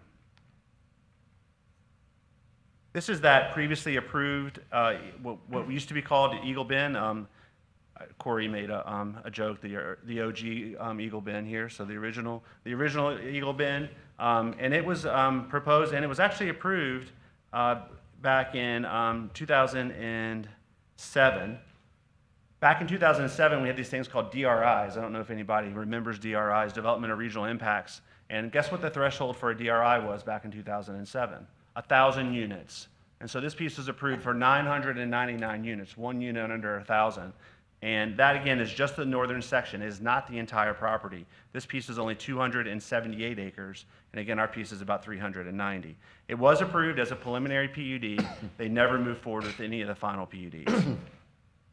This piece had 519 single-family homes and then 480 townhomes for a total of 999 and about 40% open space, which is about what we have now. Except I'm not sure that open space was done on the net acreage. We should probably look into that. This was the piece to the south. This was Victoria Oaks. Again, we don't have any evidence that it was approved even in a preliminary status. All we know is it was withdrawn in 2009. And it's about 835 units. So the two of these projects together, it's a little bit of an unfair comparison because this piece, as you can see, does go a little bit further to the west. It does include additional property to the west, but this piece also had a school site here. So it's about the same. So this is a little bit more intense, probably a couple hundred units more intense than what we are proposing today. This is our preliminary plan. I'm going to go into some detail. I just wanted to show you in relation to the roadways around. You see Engle Road to the right of the screen, which would be to the east, Orange Avenue to the south, and then Kings Highway to the west, I-95 cutting through. Engle Road does come up and connect into Kings Highway. I think this plan demonstrates the Jenkins Road coming down from the north, coming through the site, curving around and tying into what we know of Jenkins Road today. This is a little bit more of a zoom in of the property. I think I'm going to get into a little bit more from a phasing perspective, but I think this is a good plan. So first phase will be here to the north, having access strictly off of Engle Road.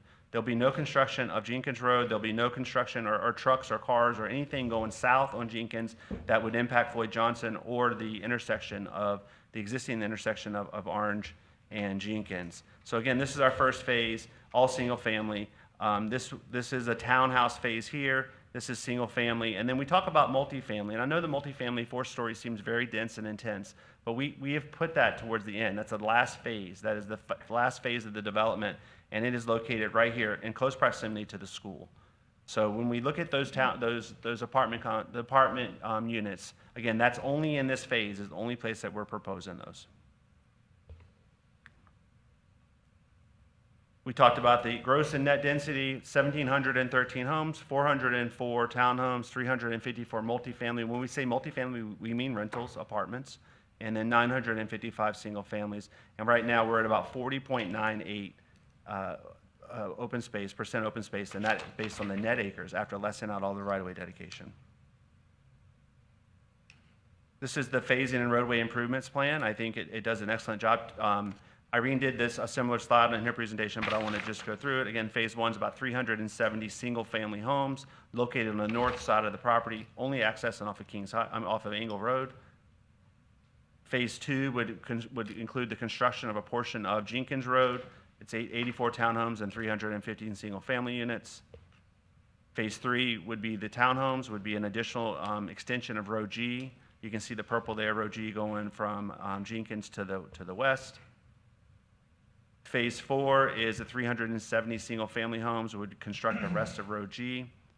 And then lastly, Phase 5 basically would have the apartment community along with the remainder of Jenkins Road from Road G all the way down to the, Mr. Tamboni, when he builds his property, is going to be building up to his access, his Jenkins Road up to his access, we're going to be tying in. So the access to Jenkins Road South will only occur at the last phase, Phase 5. Phase 1 will be accessed off of Engle. Phase 2 would build the extension up to Engle Road on Jenkins. Phase 3 would start Road G out. Phase 4 would finish Road G out. And I have a better slide that shows what happens to Road G as it gets west of our property.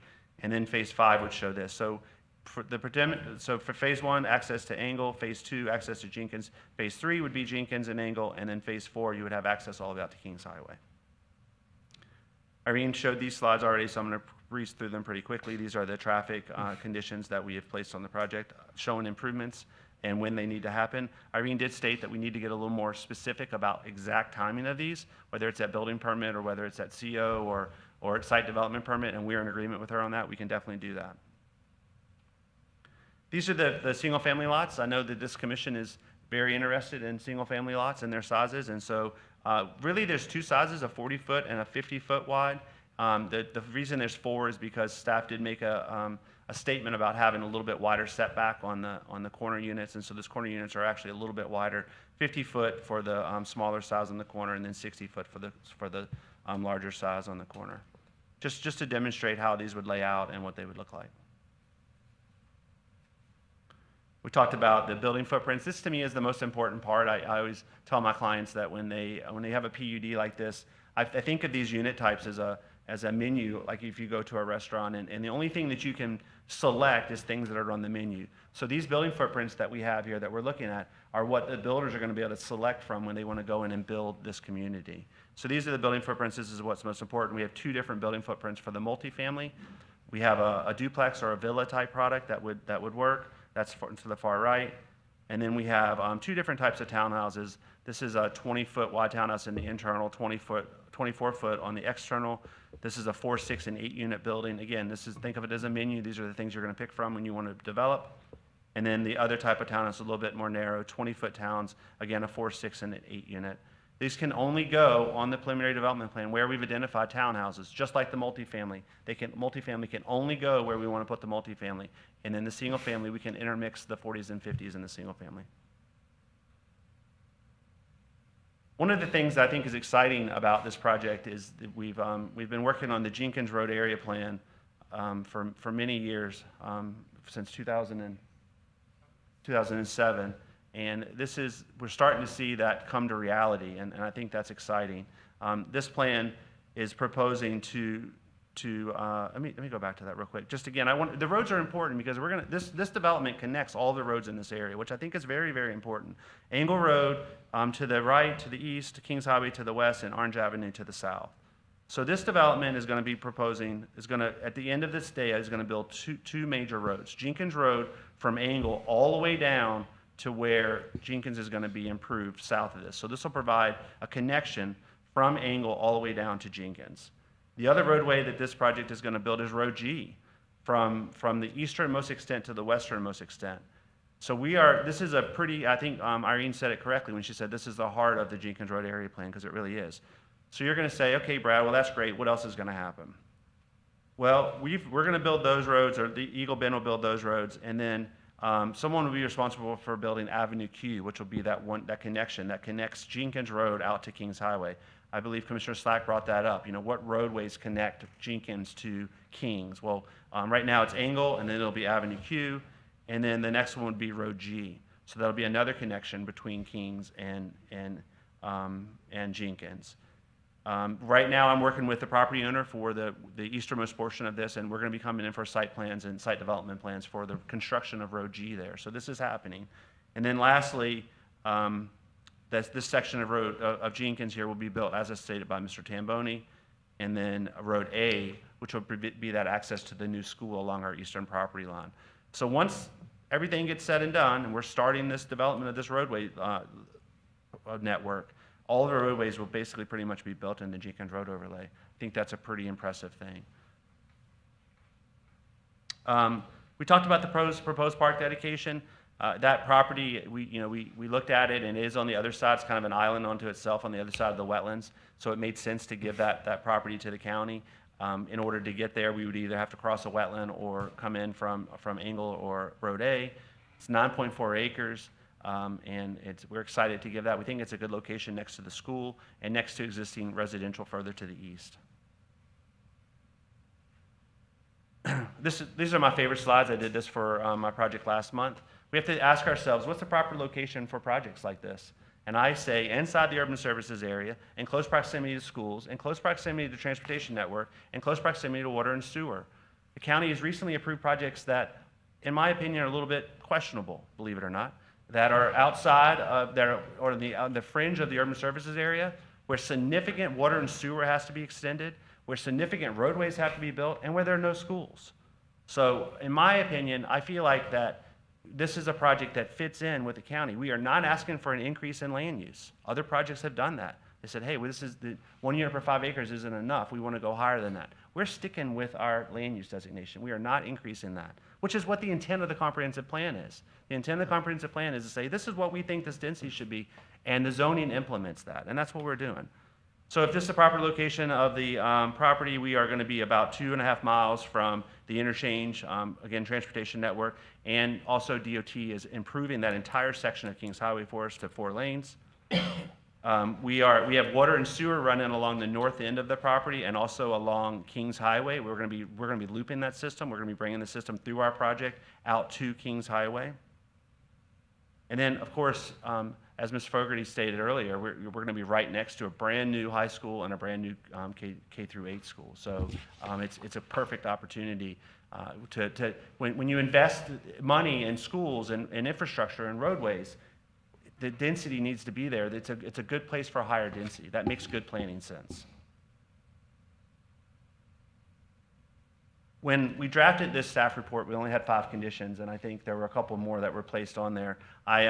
The only one that I had questions, we find all of these acceptable. The only one that I had questions about was the building spacing formula. We would like to get that addressed as soon as possible, probably tonight. Unfortunately, I didn't know that it was going to be a discussion point tonight, so I don't have really any good slides to identify what the building spacing formula is. So it only is applicable to the multifamily. It's not applicable to single family or townhomes. And the county code has a building spacing formula in there. It says that if you have buildings of this size, of this mass, they have to be a certain distance from the property line and a certain distance between each other. And it's to be honest with you guys, I couldn't do it. I had to have someone else in my office do it because I couldn't figure out how to do it. But we did do it, and I do have a slide that shows it. I think generally the building spacing formula says, I don't remember, 80 or 90 feet between buildings and the property line, which is a pretty, can you imagine, that's pretty significant. So I think what we had proposed to do is identify, and I'd like to get that resolved tonight, and Corey, you can tell me if it's not appropriate, but I would like to talk about it tonight. I can't really read that on this screen because it's so small, and I didn't print it out. But it, can you zoom in, Corey? You do your magic. So we did include this on the elevations, and I thought that it was going to be brought up, and unfortunately, I just didn't do. So we have 2 different, as we talked about, we have 2 different multifamily projects that we're talking about. The building spacing formula would say that we need to be 131 feet between buildings, and separation from the property lines of about 85 feet. What we have agreed to is an 80-foot building separation and 25 foot from the property line. Again, think about the location of this property. It's in the southeastern portion of it. It has a right-of-way to the north, has a lake to the east, and then the school a lake to the west and a school to the east. Yes, correct. So we would like to get that identified tonight if we could, that we're proposing an 80-foot building separation for building A and a 25-foot setback from the property line for building B. Corey, how do I get over now? Chair Lowe. And then for building B, again, it's 162 foot of building separation. We would like for that to be 80, basically the same. And then from property lines, about 25 foot front property line setback. That concludes my presentation. There's a couple people here with me tonight. Nick Schroth, who's helping me, been significant help on this project, a pretty good pretty good partner in getting this through. Chris Decker and Tom Decker are the property owners, and Anna Long, who's the attorney with Dean Mead, is here as well. We're all be happy to answer any questions that you have. Thank you. Oh, I'm sorry, Sean McKenzie. He came in. I missed him. But Sean McKenzie is our traffic engineer. He's also here. Thank you. Let's go back to the board. Any questions? Chair Lowe? Yes. Mr. Curry? Yes. Is the intent for all the electric to be underground? Yes, ma'am. Okay, so part of the issue of bringing these 4-story, 40-foot-ish buildings so close to the property line is if you have underground electric and your building is that close, there's no really good way to plant large shade trees between the building and the property line.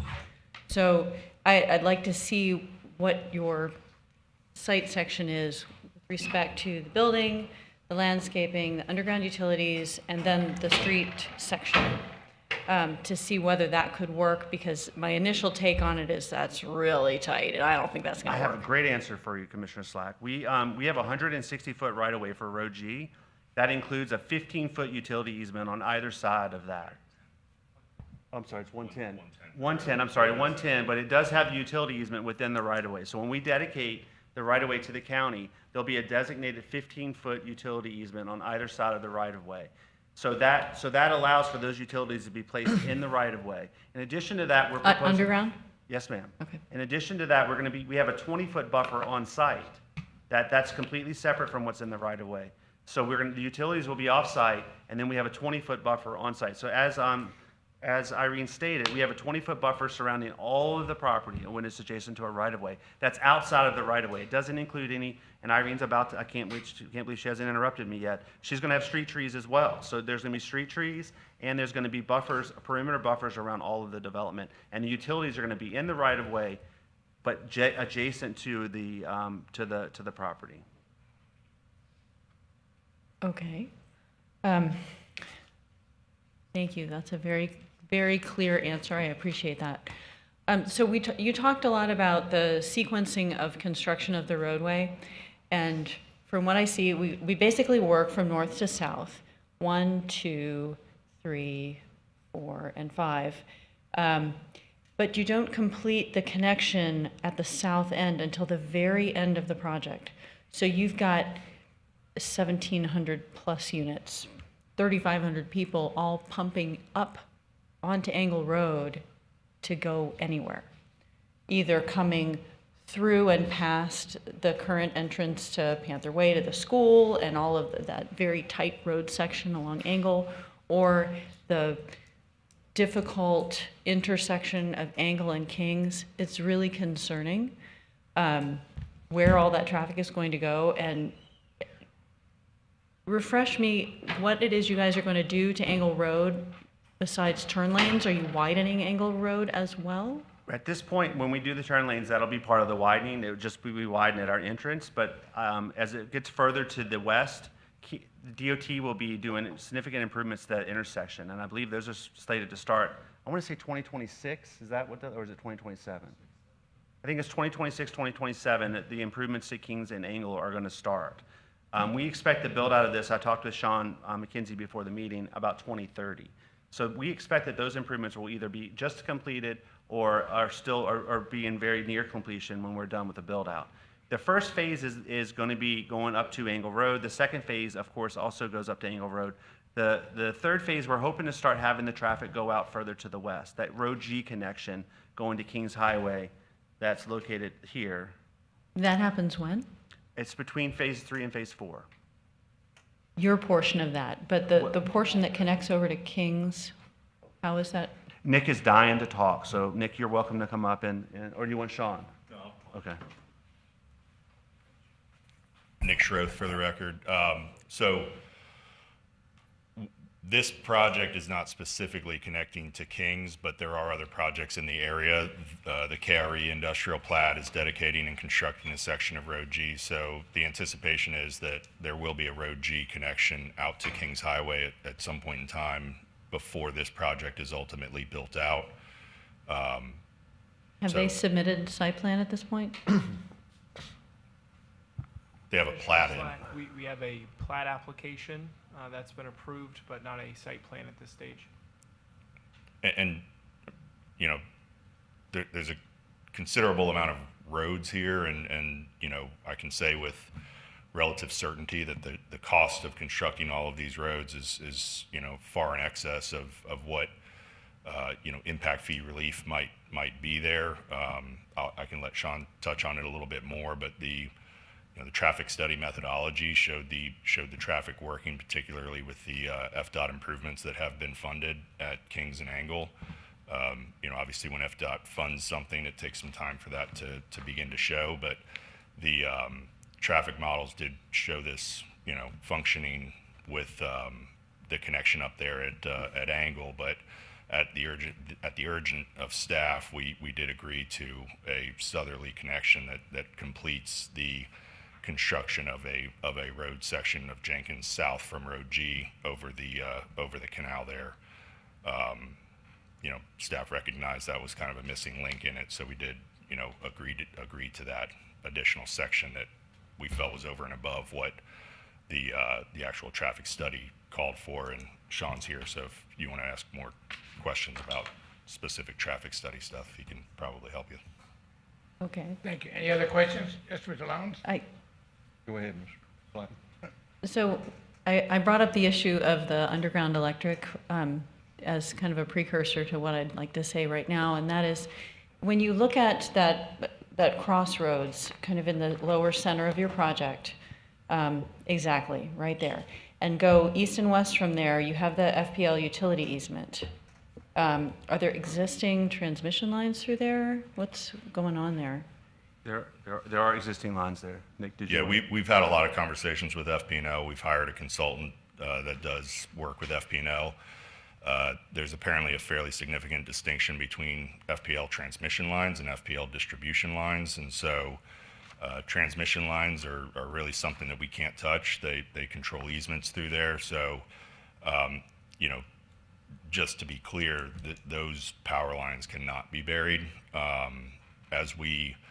And we've put more work into this than Brad would care to have made me do, but we've looked at the intersection of Jenkins and Angle pretty hard because there is a conflict there with power lines. And as part of the reason for phase one connecting to Angle Road without that Jenkins Road intersection is because there is a considerable amount of work that needs to be done to figure out how that engineers and how that really works in real life. And so what phase one allows this project, phase one connecting to Angle Road allows this project to do is, you know, begin to put units on the market and begin to develop as we, you know, immediately jump into phase two and figure out like the engineering of, you know, Jenkins Road and the actual road sections of this. So we felt like the entrance off of Angle Road was a prettier, more welcoming entrance for a project that we're trying to bring to life.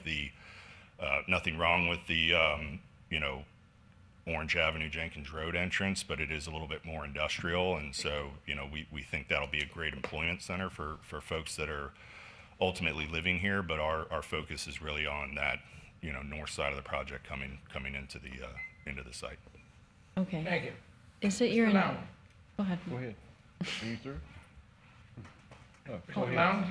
Go ahead. Mr. Curry, where's your water going?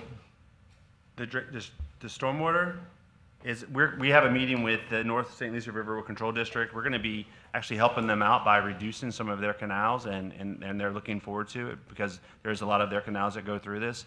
And then I believe the outfall is going to be along a ditch along this area here, and then it will probably wind up going south. Yes, sir. So it's outfalling to the east, to the west. I'm sorry, to the west. On Angle Road, you've got two entrances on either side of the Eagle Nest, This is our main entrance here. This will be emergency access only. and you're providing right turn, left turns at that intersection? Yes, sir. Does Taylor Dairy Road, when it comes in, have any effect to you? No, sir. We are staying away from that. We are not impacting Taylor Dairy. I didn't understand if that Taylor Dairy is going to dead end, and you're right into the there where Eagle. you're at, is it Into not? the Eagle. Now, sorry if I I'm may. sorry. Taylor Kings. Dairy is part of the quandary of that intersection of Jenkins Road and Angle Road and Taylor Dairy. There is that transmission line. There's actually a transmission pole that's dead in the right of way that gets dedicated for Angle Road. So again, as we get into engineering that intersection, it'll begin to tell the tale of, you know, how do we make this work. I actually went out there with a tape measure and measured that Taylor Dairy Bridge, and it's only 24 feet from curb to curb, and I doubt there'd be sufficient capacity of that bridge as you start to see the TVC develop in the area north of it. And so the conversation with Irene and staff and everybody has kind of been ongoing as to, you know, what does that intersection look like ultimately, and you know, what part of it is on us and what part of it, you know, might come at a future time from a project to the north. As you go north of that canal, Taylor Dairy is a dirt road. I don't know the trips per day, but I'd be surprised if it's more than one or two. Today, Per with day. Taylor Dairy Road, someday is going to be a. No, I understand, but I think, you know, the discussion that we've had has been, is that existing Taylor Dairy Bridge going to be the ultimate Taylor Dairy Road? No. And so, you know, if we're coming in, where does it logically make sense for us to make that Angle Road connection to Jenkins? And then, you know, at the point in time when the folks to the north come in with their project, it's worth noting that the property ownership on the east side and the west side of Taylor Dairy Road north of that canal is common, so it's the same owner on both sides. So, you know, in my amateur or whatever opinion is, you know, whatever that matters, when that, you know, entity comes forward with a plan, you know, their plan will demonstrate what Taylor Dairy Road actually looks like there. Who's got control of the mouse? I do. Mr. Curry, come up to Jenkins Road, there, come on up, turn, okay, go east. That's west. Oh, I'm sorry. I'm sorry, guys. Go. Whoa, what road is that? That's Keene Road. All right, is that gonna have any impact on your entranceway at all? No, that entranceway is that you see very close to that as an emergency only entranceway, and our right-hand, left-hand turn lanes for our main entry are far enough west of that entryway to where it won't interact. We'll go back to the water for a minute. All your water is all gonna flow to the west? I believe Well, so. I think so. There's the Canal 31 and Canal 32 are impacted by this. So Canal 31, I believe, is the western canal, and Canal 32 is the eastern canal.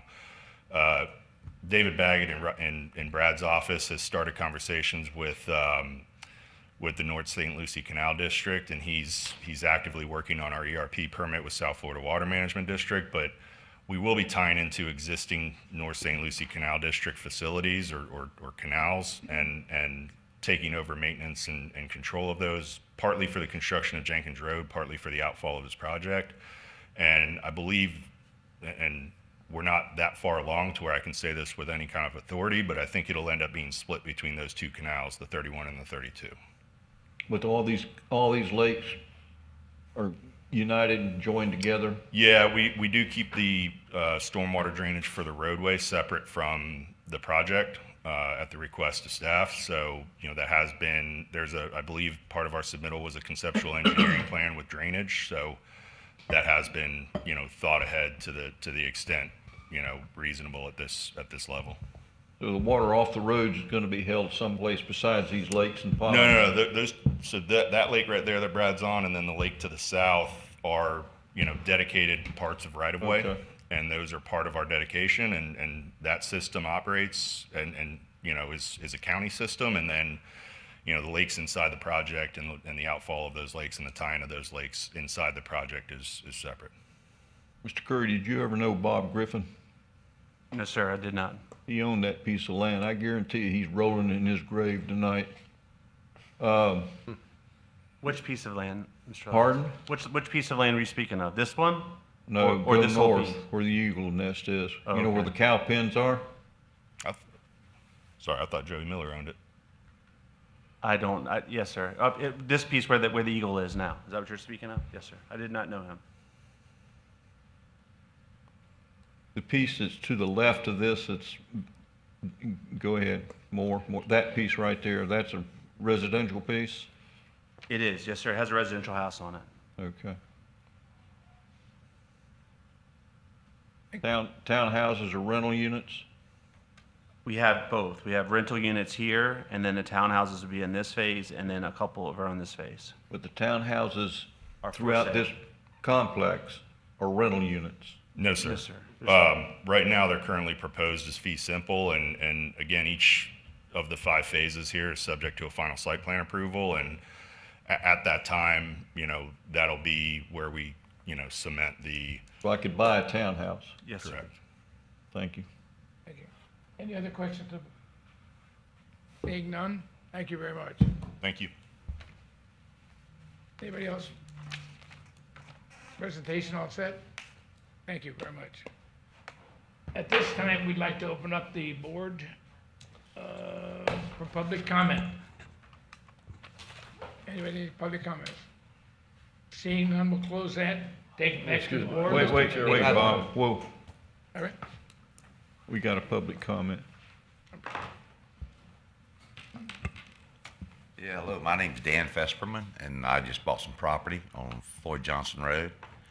And the reason I bought it was it was zoned ag, and there was cows and green grass and everything all around really nice. And we're getting surrounded by this, and on the south side of me is a industrial park. It's going in, and I think probably to the west of me is going to be another industrial park. And it just seems like a lot of 1,700 some odd people. It just seems like a lot of people in my backyard. And I bought out there to be out in the country. I bought 3 years ago. I'm just, I don't like it. Probably don't do much good saying that, but that's the way I feel about it. And is there going to be any kind of buffer between those 6 or 8 lots on the bottom down there, and other than just a ditch or something, or are they going to build some kind of berm, put some vegetation on it, or maybe move one of the big lakes down there so we got a break from all the houses and the condos and the apartments? And is it going to affect Floyd Johnson Road? Are they going to pave Floyd Johnson Road, or is anything going to be done to Floyd Johnson Road? I'm just wondering. Can anybody talk to me about that? Yeah. I give up. I understand. So to answer your question, so right now we are proposing, again for the record, Brad Curry, we're proposing a 20-foot buffer along the southern end of our property, which would be from where the lots end. That's my house. Yes, sir. I'm building it right now. Yes, sir. And so there'll be 20-foot buffer here. What we tried to do along the southern property line, as staff stated, is there's a 2-acre tree preservation area that's further to the east, and then we've put some lakes there to try to help with that. And then there's all single family down here. And what staff has requested as a condition of approval is to have the larger lots there, which are 50-foot wide, where we are adjacent to that. So there's 3 things there. There's the buffering. There is lakes and tree mitigation, tree preservation as much as we can, and then there's the requirement of having larger lots there. So that's what we've done to try to be a little more sensitive to the property to the south. So if we didn't ignore them, we Can't move one of these big lakes right down here. I think that's a consideration. We could definitely look at seeing if there's a lake but with the 20-foot buffer there, and the way we've laid this out, again with the cul-de-sac in the middle, and then you'll have very few homes along there. I can't say how many because we don't have the site plan laid out yet, but the intent is to have the larger lots there and a 20-foot buffer. Mr. Chairman? Yes. Mr. Curry, just a minute, please. These, backing up to these residential lots are single-family homes? Yes, sir. Not 2-story houses? It's Possibly. 2-story, yes, sir. They could be 2-story. Single-family house implies that it's on the lot by itself. It could be 2 stories. And it's a 50-foot minimum width, which is the larger lots along that property line. And you've got a 20-foot buffer? Yes, sir. That's what we're showing right now. And isn't there also an easement right here FPNL or somebody has an easement. We don't show that on our survey, but I'll double You check it. might want to check that. I was told they did.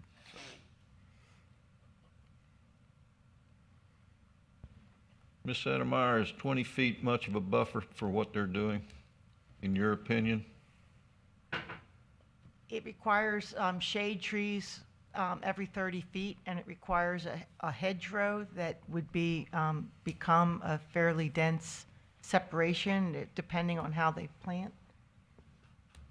I think 20 feet is... Good evening, Amy Cooper with Environmental Resources Department. That is correct. There will be shade trees that will be planted for that within that landscape buffer, as well as hedge material that will be a continuous hedge to assist in screening that. More of an impervious hedge? That's what it's intended to as it grows in.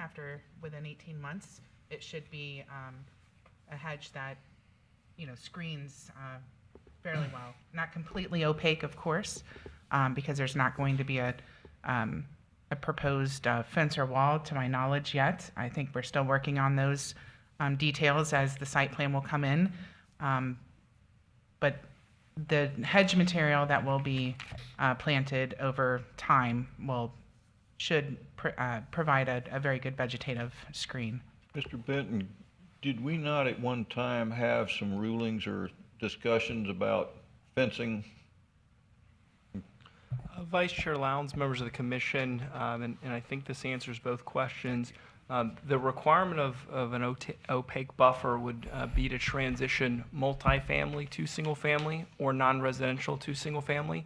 In this instance, the development plan is presenting single family homes adjacent to the established single family homes.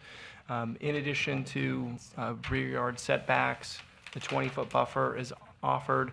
And then with the agricultural zoning districts to the south where those established homes are, that district requires a more substantial setback. So the homes themselves should be a moderate distance from the established residential units. This body can certainly consider the compatibility of the smaller lots adjacent to the larger lots. Staff's recommendation is to expand or at least provide a basis that where abutting these established residential units to the south, that the 40-foot wide lot be deployed, and those a 50-foot lot be deployed instead of the 40-foot.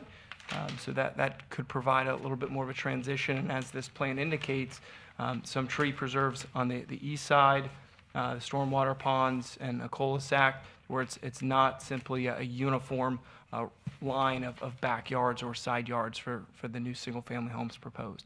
But this body can advise if there's a suggestion of berming to be coupled with the native vegetation that would be planted, or some other alternative, that's certainly up for feedback this evening.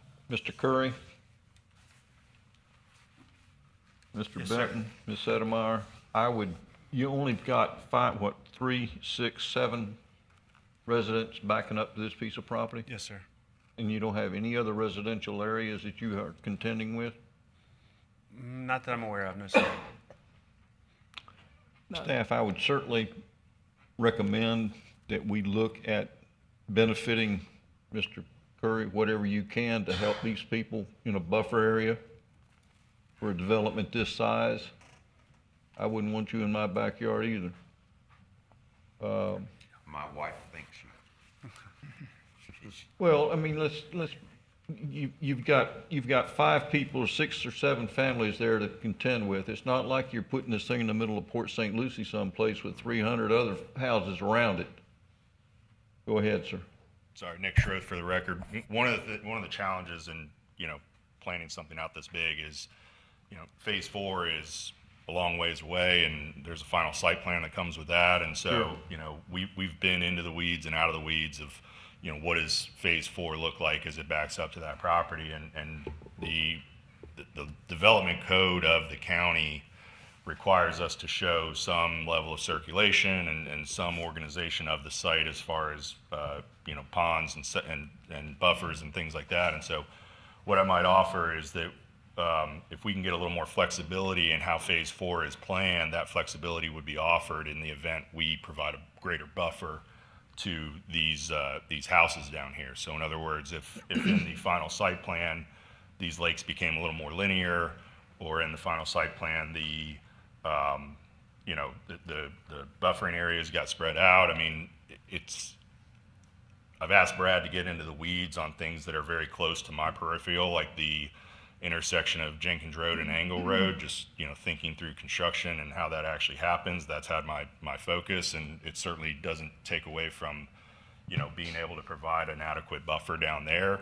I think it's a conversation that's best had at the site planning, the physical layout of lots on Phase 4, and maybe there's a provision that staff can craft, or condition that staff can craft, that Phase 4 will be offered some flexibility in how that site lays out, provided that flexibility offers greater buffering to the to the residents to the south. If that, I'll be dead and gone and buried by the time you get to Stage 4, but I would like for young Mr. Curry and yourself to have consideration with staff's input to protect these people. That's my only concern. Mr. Lowndes, if I will, the site plan application for this project, for this Phase 4, when we submit it, would require board approval, Board of County Commissioner approval. Unfortunately, it doesn't come to this board, but it would go to the Board of County Commissioners for approval. I think it's completely acceptable to have a condition that says that when Phase 4 comes forward, that the board gives special consideration to those residents and be aware that it's important to try to buffer from, and we'll work with staff to bring something before the Board of County Commissioners at that time that we feel takes special considerations for those residents. Ms. Sedemeyer, will you be here, Mr. Benton? Mr. Benton will definitely be here. That God willing. Phase 4 comes around in year 42 or whatever it is. The language will God be there. willing, as they The say. language will be there if we put it in there. But Vice Chair Lowndes, I think what we're proposing is a condition now that's a little more conceptual, and then provides that groundwork so that the successor to Corey or whoever might be up here understands. I want it in the minutes so that when Stage 4 comes around, we're dead and gone, it gets done. Yeah, and I think, Mr. Benton, you understand, Mr. Sedemeyer, what I'm trying to do? I think as long as the condition is equitable and allowing us the flexibility to change this layout of Phase 4, and as long as that change is solely driven by providing more relief to the residents there. He may not own a piece by then, but No, somebody will. and this room may be filled with 7 other people that are in a totally different position. And I will make a shameless realtor plug here. So often, as a realtor myself, so often I hear from people, my zoning is this, my zoning is that. And to Brad's point, the future land use is really what all of this is built upon. And so, I know, this is a rural area. I've driven out there. I sold this property to the Deckers in 2016 when the FDIC took it from Transamerica Bank out of Ohio. And, I've been involved with this for a long time, and it is a very rural nature area until you overlay that future land use map. And so, it's important to work with realtors and folks that know that understand that dynamic of zoning and future land use, because, the zoning may be what's there today, but the future land use is really just that. And, I think there's an opportunity to preserve that rural nature, that rural strip there. And we've tried to do that a little bit by coming in off of Angle instead of shoving a bunch of traffic up from the south that's going to be in addition to the traffic from the industrial. And certainly we can find common ground with staff on a provision that, allows some flexibility in favor of greater buffering. Don't get me wrong. I think this project, for the location that it is in St. Lucie County, is great. I appreciate that. We appreciate it. I'd much rather see it there than 5 miles further west, out in the middle of nothing. Well, and it kind of brings up the discussion of being at 5 units per acre as opposed to being something less just to accommodate it. I mean, if you go to 4 units per acre, now all of a sudden that's another unit per acre that at some point in time you're going to need to find further west. So you're inside the urban service area. Yes, sir. You're not 10 Yes, miles sir. further west, out by 95, further west, trying to do something that I appreciate Thank your you, Mr. recognition. Allowance. Thank you very much. Appreciate it. Thank you, guys. Thank you, guys. Thank you for your presentation. No other comments? Thank you. We're still in the public hearing. Yeah. Yep. Anybody else in the public? Seeing none, we'll close it. Come back to the board for a motion or discussion. Chair Lowe? Chair Lowe? Motion to approve. I have a question. Could we see again the site plan that showed the lot breakup that Mr. Curry had? What we have in the staff presentation is incredibly vague, and it's really hard to envision what it is they're planning to do. And just for clarification, we're doing a preliminary site plan approval at this time, correct? So this is going to lock in what kind of lot goes at what location, how narrow they are, what the setbacks are, the whole shebang tonight. Commissioner Slack, this approval would identify and include the available lot types. It would identify the regions or portions of the project can be single-family versus townhomes.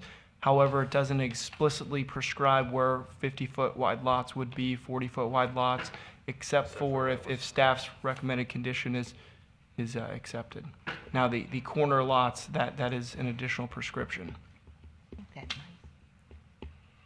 But that, what you're describing, Commissioner Slack, does come before the BOCC for all of these phases because of the size of each phase. Yes, that's correct. This is the most specific drawing we have? I thought that's, did I show something that was better?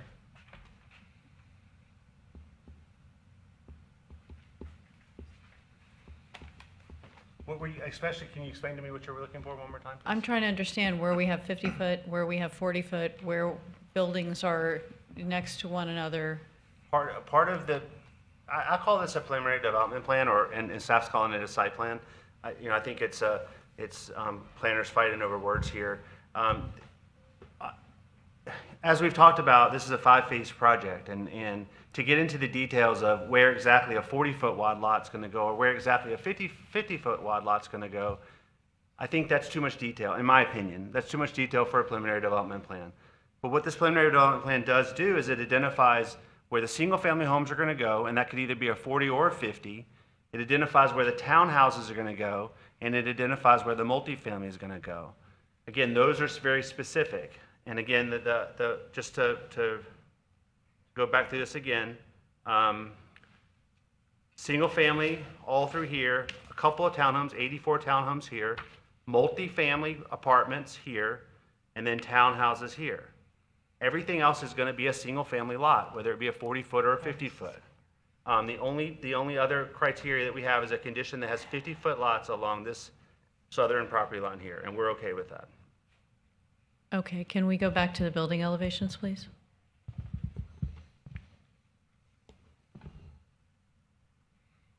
I don't have elevations in mind. I think Irene had the. Yeah, Irene has it. I think the building elevations, just for the record, are conceptual in nature, and they'll be reviewed.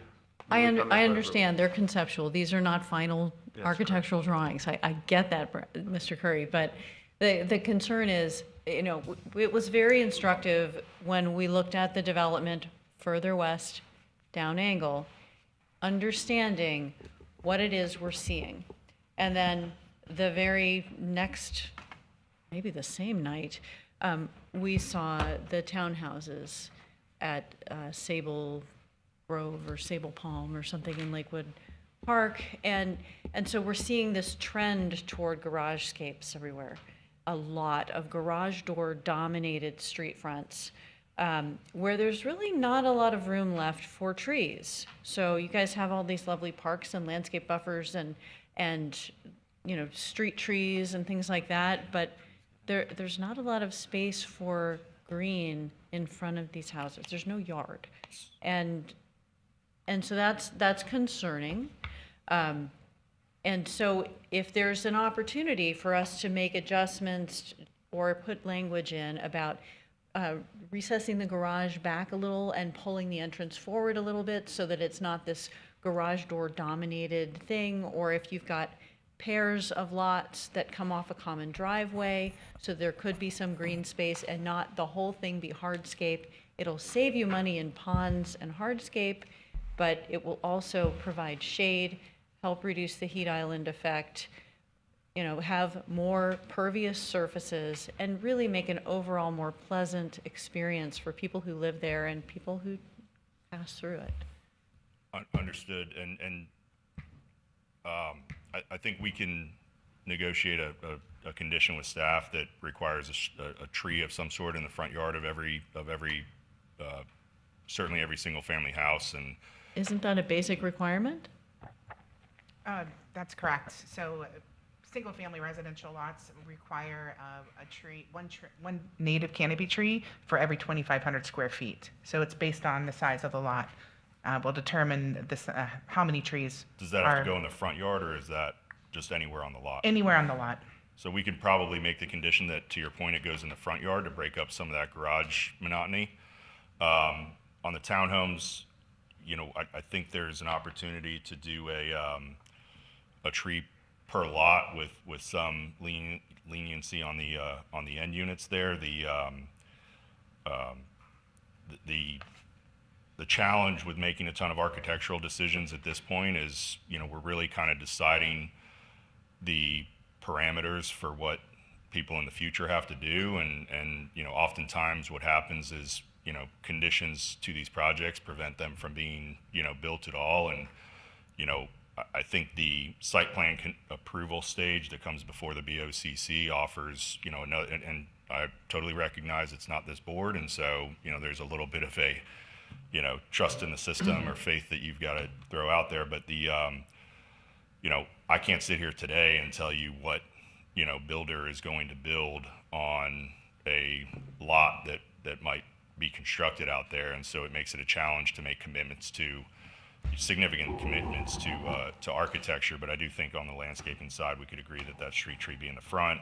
On the townhomes, What you're showing here in the 6-cluster townhouse villa plan layout shows the entrances, in some cases, pulled forward, which is helpful. The garage is a little bit farther back. Maybe we could see a little bit more of that. And then you've got these paired up driveways, and in the gaps in between, if we can make sure that we include trees there, that will help shade the driveways.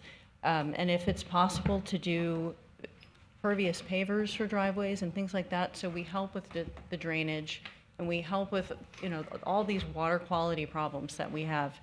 I think it will be a win-win, and I think we can certainly agree to the required canopy tree being in the front yard on the single families per lot. And then, you know, looking at this footprint here, I think we would have a challenge putting, you know, 2 canopy trees there in that area where the, you know, where the 2 entries come into the unit. But I certainly think that we could agree to, you know, 1 being there, and probably make up for any shortfall in a 1 canopy tree per unit kind of count, you know, along the setbacks there on the side.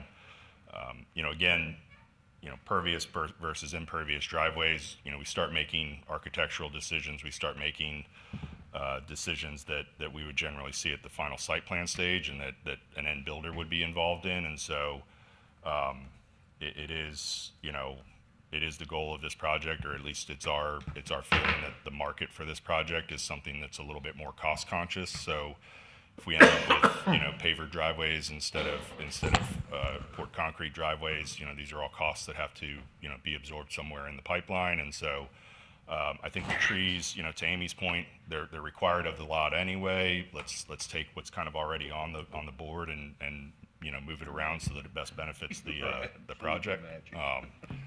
So I think we can, you know, work on a condition to that effect, if that would help.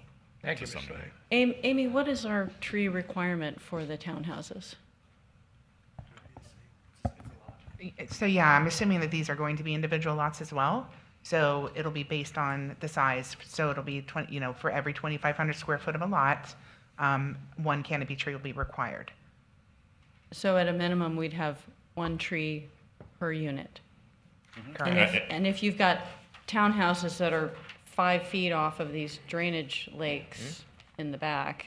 I don't think they can be 5 feet. I Okay, think so our you have rear an setback 18-foot is- rear setback? Yeah, so I mean, what I think we can agree to on the townhomes is that there be one tree per lot, and that, you know, the certainly on the end units, and, you know, maybe every other lot on the interior units would have a front tree and a back tree, and then you achieve some level of canopy shading across the board there, where if you have a tree planted, for instance, right on that lot line, because, you know, all of these, on a townhome project, all of this landscaping would be maintained by a property owners association, so it can be on that lot line.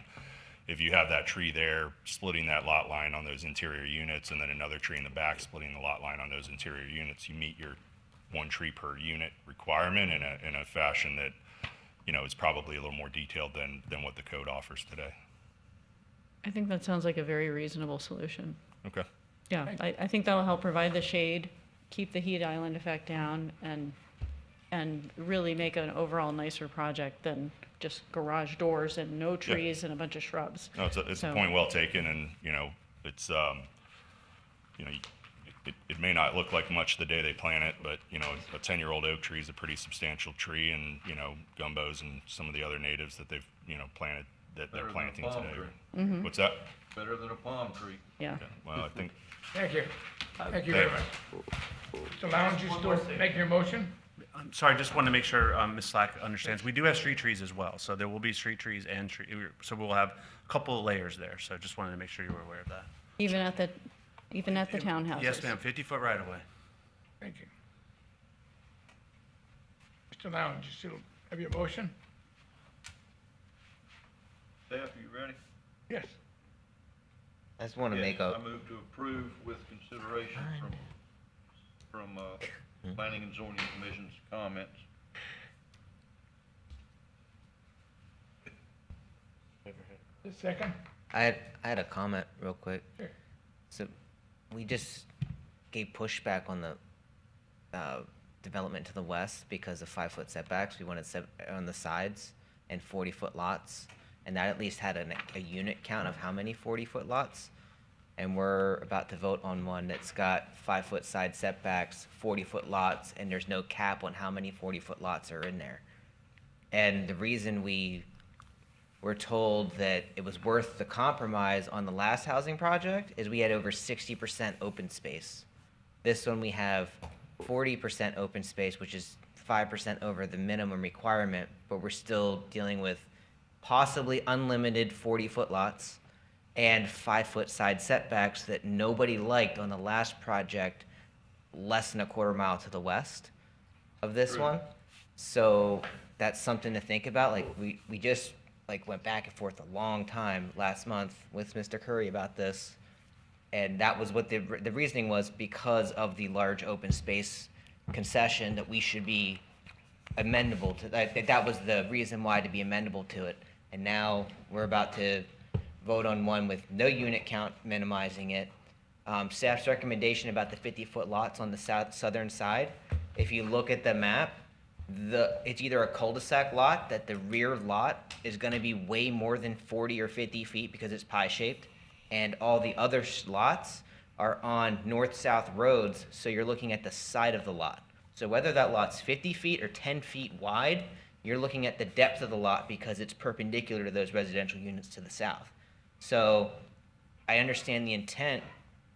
I mean, we could still put the language in there because if they would change the road network, it would matter, but based on the depiction, that it really wouldn't affect anything. But still, no one's mentioned the fact that we have 5-foot side setbacks and possibly unlimited 40-foot lots, which we all hated on the last one that's a quarter mile away. so Commissioner Benner, if I may, we're in an RU land use here. And as I mentioned before, you know, zoning's important. Land use is what rules the day in this world. So RU is 5 units per acre. If you take 43,560 and you divide it by 5, you end up with 40-foot lots. Any way you cut it. And this is a totally different area than Drawdy's property out west, in my opinion. Mr. Chair, second. Any other discussion? There's motion and a second. Madam Secretary, call the roll. Mr. Odell? Yes, ma'am. Mr. Neese? No, ma'am. Mr. Taylor? Mr. Taylor? I'm thinking. Okay, I'll come back to you, sir. Mr. Benner? No, ma'am. Mrs. Slack? Yes, ma'am. Vice Chair Lamb? Yes, ma'am. Chair Lowe? Yes, ma'am. Mr. Taylor? Yes, ma'am. Thank you. Pass. Thank you, Board. Thank you, Commission. Thank you.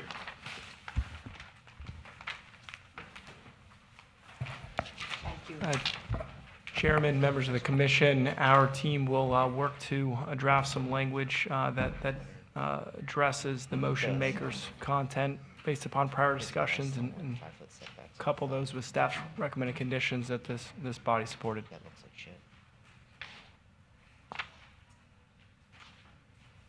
Moving on to 9E. Mr. Benton?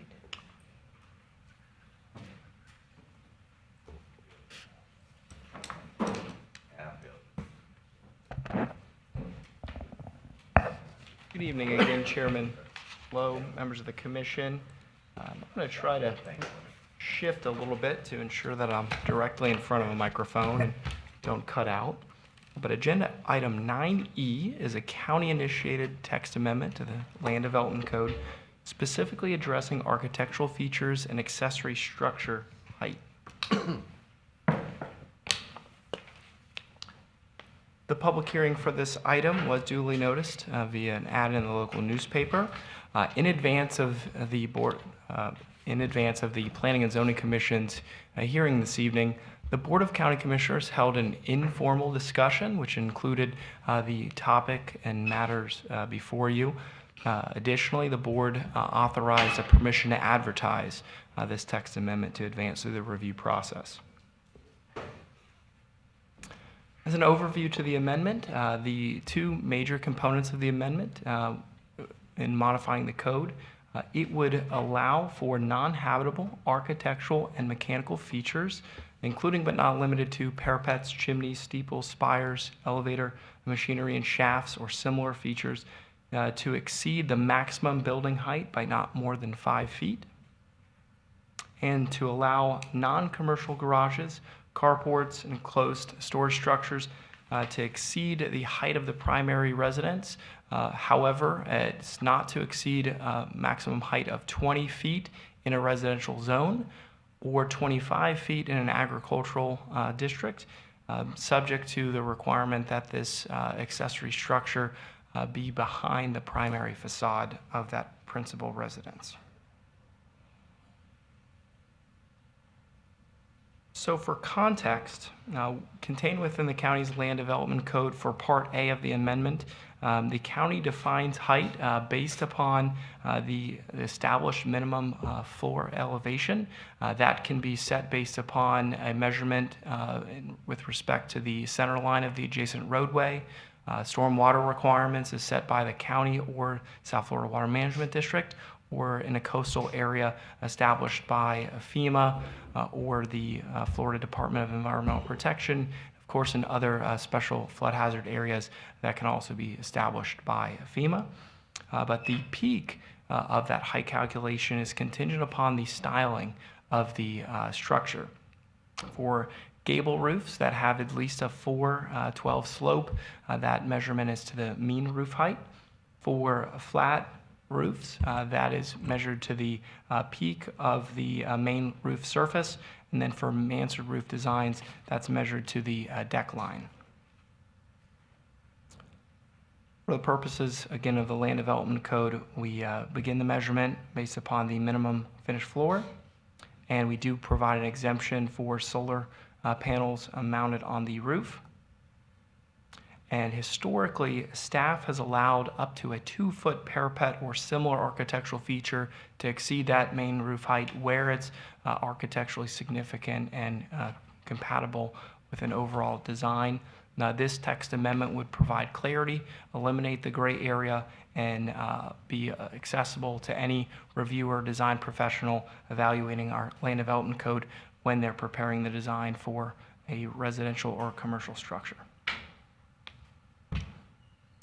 For consideration, staff looked at local or neighboring jurisdictions. The city of Fort Pierce, for instance, within their South Hutchinson Island Overlay District or the South Beach Overlay, they provide up to a 20% allowance for architectural features above the maximum height. As noted, again, non-habitable, those could include steeples, spires, dormers, chimneys, and other features. Martin County provides a 4 to 8 foot allowance for these types of structural elements as long as they do not exceed 10% of the overall roof area or surface. And In River County provides for a flat 5 foot allowance for these types of features. In considering a potential ratio or a flat allowance, the Board of County Commissioners elected to forward for consideration a flat 5 foot allowance. So whether the zoning district allows for maximum height of 35 feet for a residential structure, 50 feet for a commercial or light industrial structure, that would be a flat component at 5 feet. Any questions regarding this portion of the text amendment before we proceed to the accessory structures? Chair Lowe, I have a clarification point. Sure. So Corey, Mr. Benton, you were talking about clarifying about FEMA flood elevations. That's not what the language said. The language kept referencing finished grade. And finished grade and FEMA flood elevation are not necessarily the same. There's the whole stem wall issue. We've got properties on the ocean where the finish floor has to be way up there. And, you know, if you're going to measure from finished grade, you're going to have some really short buildings when you're in a flood zone or a storm surge area. So it would be beneficial to clarify and define this in both the illustrations and the language and not call it minimum finished grade, but rather first floor, finished floor elevation as referenced from the FEMA guidelines. So that would be very helpful. And additionally, we get into the issue of elevator machine rooms when we're talking about a commercial building. And if it's over 5 floors, then, and I don't know where we allow that, but if we had a building that were over 5 floors, you would want that elevator machine room to be more than 5 feet in height, because that doesn't work for a traction elevator. You're going to need more. So I think we need to rethink the 5 foot limitation.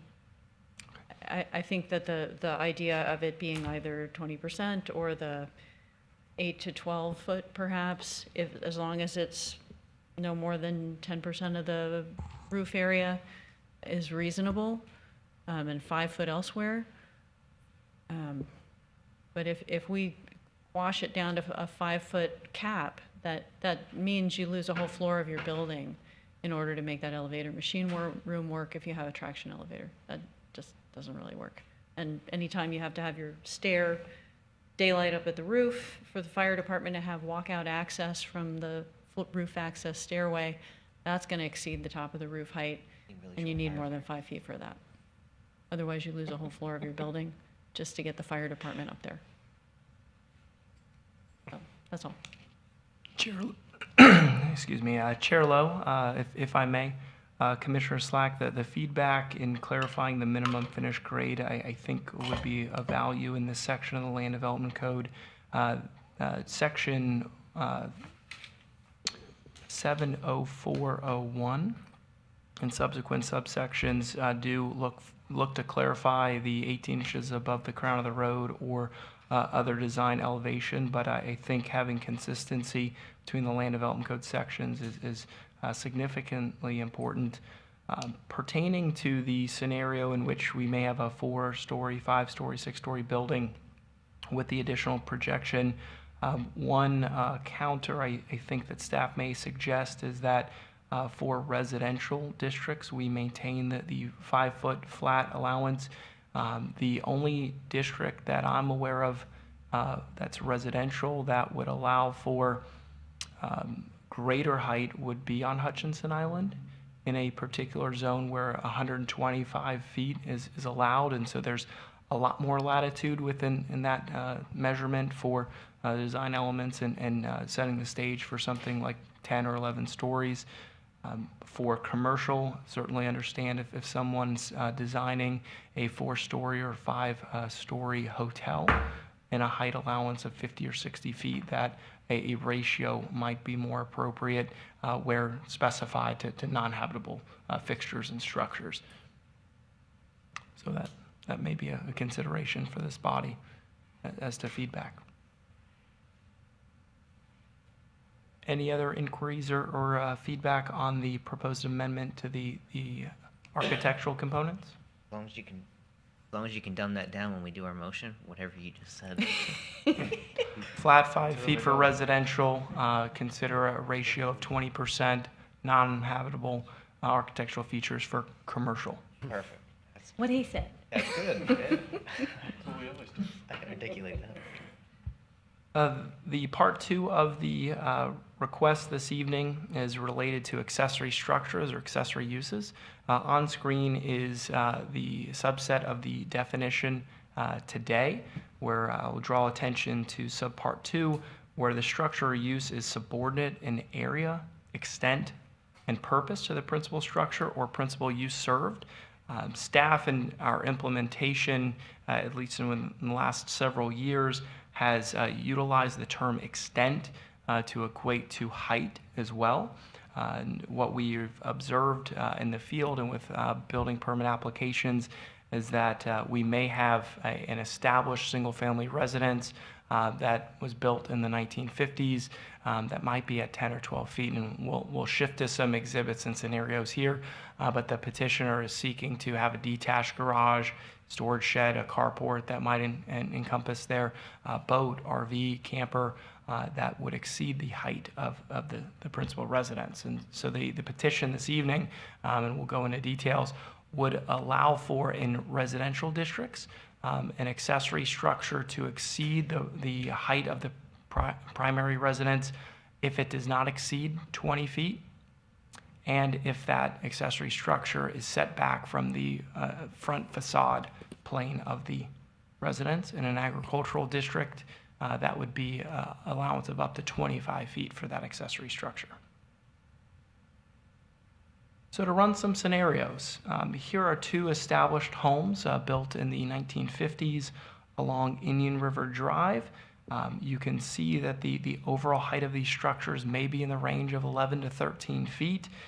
Should a building permit application be filed today for a detached garage, the detached garage under the code and implementing the term extent would not allow for that garage to exceed the height of the primary residence.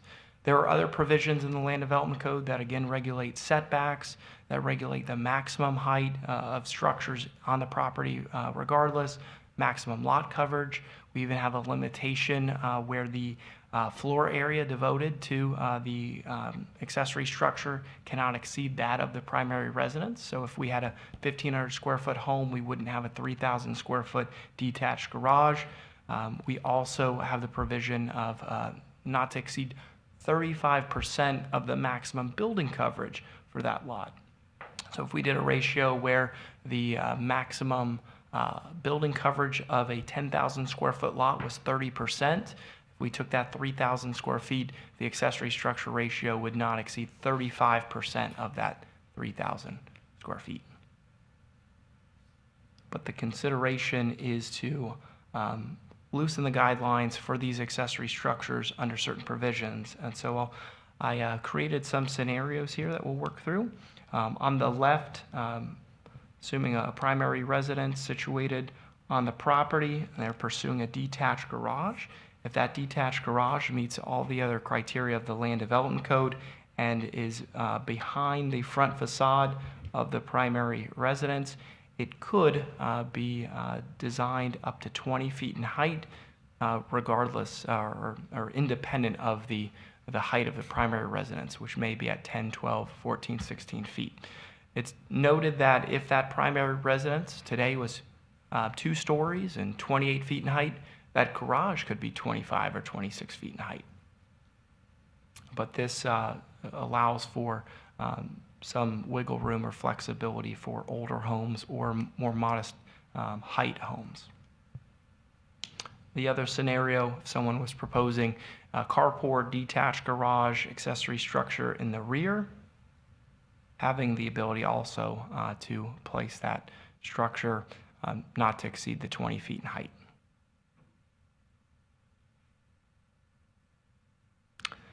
Here are some exhibits. These are not actually in the county's jurisdiction. They happen to be within the city of Fort Pierce, but I bring them on screen to consider the tale of two designs.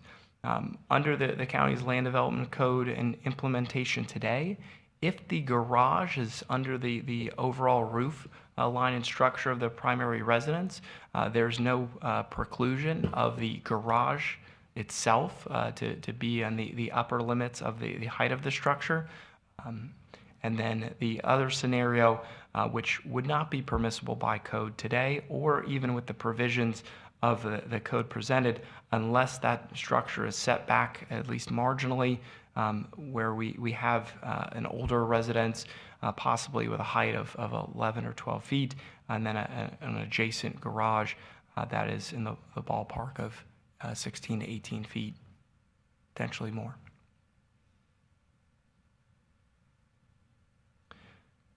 So based upon consistency with the county's comprehensive plan and land development code, staff is recommending that the Planning and Zoning Commission forward both amendments to the Board of County Commissioners with a recommendation of approval.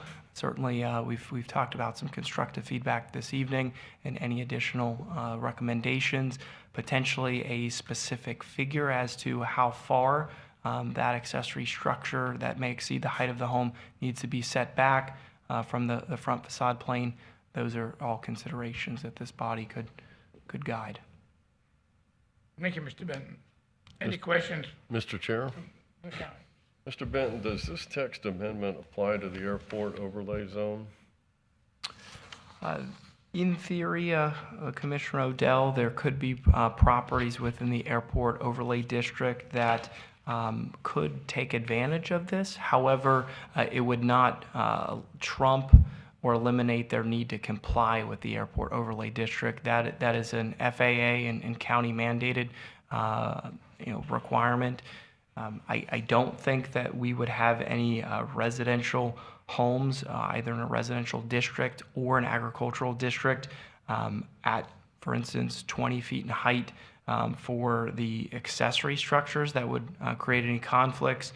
For the 5-foot allowance that's contemplated for architectural features, again, we would look for strict adherence to the overlay district for the airport, runway approaches, takeoff areas, to ensure that if they're within the cone of influence, that we're not causing any safety issues.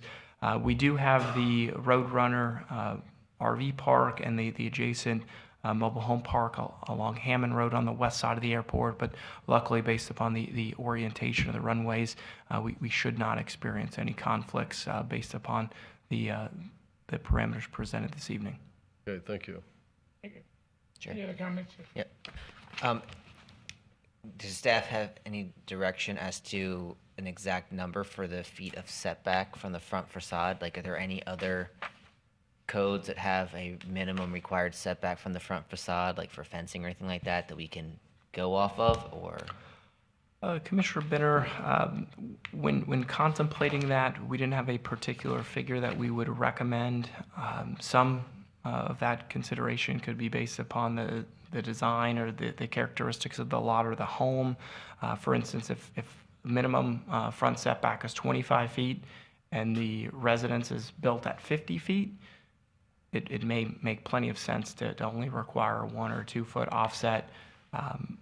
The land development code for the community architectural standards. Totally different application of guidelines, but it looks for a 5-foot offset in facade planes when you have expansive facades or broad walls. That could be a consideration to provide a 5-foot plane relief. Thank you. Chair Lowe? Okay, any other questions? Yes. I think the 5 foot is a minimum in order to have an appreciable step back. I'd love to hear what people think in terms of, should we have enough depth in front of that garage to park a car, the length of a car between the front of the garage and the front of the house, so you don't have just lots of cars stacked up in the driveway potentially. So that's something to consider. And then, Mr. Benton, could you enlighten us on what the setback requirements are for accessory structures if they differ from the primary residence? Commissioner Slack, traditionally the accessory structures merely have to adhere to the established minimum yards, which are largely 25 feet for residential in the front yard, 50 feet for residential in an agricultural district for the front yard. Side setbacks vary, starting with 7.5 feet and ranging up to 20 or 30. Where the accessory structure allowance for a rear setback is reduced is if it's a very modest size accessory structure. If someone's proposing a 10 by 10 shed or a 12 by 10 shed, the allowance is a reduced rear setback to kind of push it closer to that rear property line. I wouldn't want to create a situation where we allow people to build these oversized detached structures, but they call it an accessory structure and they get to crowd even closer to the neighbor. And then the neighbor's like, this is even taller than a house. Why shouldn't they have at least the same setback as a house? So I think if we're going to allow the garage to be taller than a house, we should at least make the setbacks equivalent to the residential primary building structure setback. In Commissioner, that's how it reads and would be implemented today, again, with the exception of those smaller 10 by 10 or 10 by 12. I believe we have an established square footage limit, probably in the ballpark of 140 square feet, and I'll try to take a quick look at that.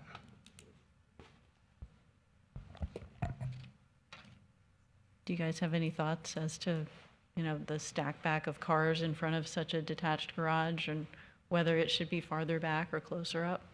I don't think it would matter just because you can park in your driveway now. So, and usually if you're going to do this, it's probably going to be for like I have an RV. Like I'd love to have a big garage, like going through Sandpiper. There's big garage where you could actually park a Class A, or, you got a 13-foot tall RV, having a taller garage for that, or your boat with a T-top. I mean, they're usually the ones that are going to want a tall building. You're not going to build a tall building for a car necessarily. So, I mean, if it's set back like 5 feet minimum, I think that would give you that facade break, because that picture, that one in Fort Pierce, that looked ugly. I mean, that just looks ugly aesthetically. But at least breaking that up would help, So. Thank you. Chair Lowe, the allowance to reduce that rear setback to 5 feet would apply to enclosed storage structures, child's playhouses, gazebos, not to exceed 144 square feet. Thank you. Any other questions? If not, we will move on to public comment. Anybody like to come forward? Did you want to talk, folks? You're sitting here waiting. You want to say anything? Now's your chance. Yeah, I Come on. You were so gracious when you walked. You were the first ones there and the last one to leave. My name is Mark Shaver. We live at 3705 South Indian River Drive. This is what we are here for. We're looking to put a detached garage behind our house, which is, the peak of my house is 8'9". It's an old 1955, of course. So with our setback, our garage, we want about 75 feet behind the house, but it's going to be 15 feet tall, which should fall within the new height limitation of 20 feet. but I'm not sure about that 5 foot, whatever you're calling it, where you looking at Setback your from the house on front? the road and you can still see the roof behind. I'm not sure where we fall in between, in that. Yeah, that So- wasn't about the height, that 5 foot thing, that was more about the building plane. Like, if here's Indian River Drive, Mhm. and here's the front of your house, we're just saying that this detached garage would be a minimum of 5 feet farther back from Indian River Drive than the front of your house. Oh, yeah. I'm 75 feet You're behind talking my about house. a mile back We're there. 800 feet deep, so we have plenty of room to go back, but we only live on a 75-foot wide lot, which the county comprehensive plan states that most of those lots are 100 feet wide, and that's where the 10-foot setbacks came into play, and that's another one we're going after, is looking for our 10% setback on our 75-foot wide lot. That's another story, which we've already applied for a variance for that. So we're kind of had our hands tied for the last year in planning, and now we're waiting on our permits to go through after we figure all this out. So it's been Maybe Mr. Benton, can you answer his question, maybe?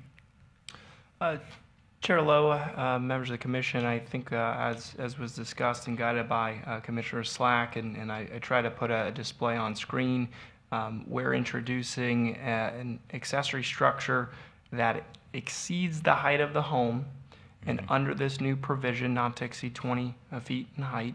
So meeting side setbacks, other dimensional criteria, what's been contemplated this evening is requiring a minimum 5 foot setback or recess of that, where if we took the current front established setback of that home, add 5 feet, and that's where you can begin the front facade of that accessory structure where it exceeds the height of the home. Right. Did that answer your question? I should fall right in line with that then. Yes.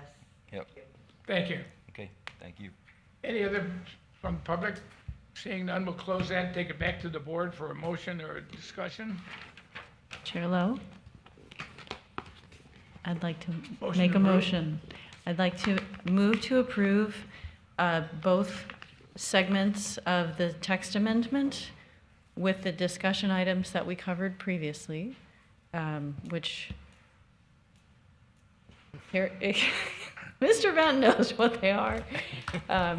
Clarifying the issue of finished grade versus finished floor, and that in the case of non-habitable structures, that those be done on a percentage basis and could exceed the height requirement by 12 feet, as long as it was no more than 10% of the roof area for non-habitable structures, and a 5 foot cap elsewhere.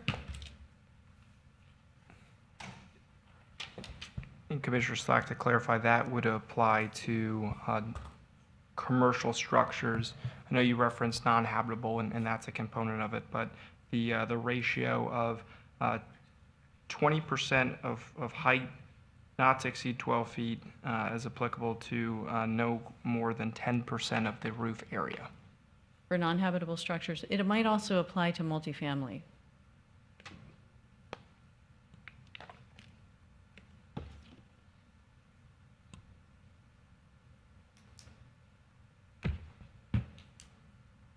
She's still going, she hasn't done the setback part. And the setback part? And the setback part?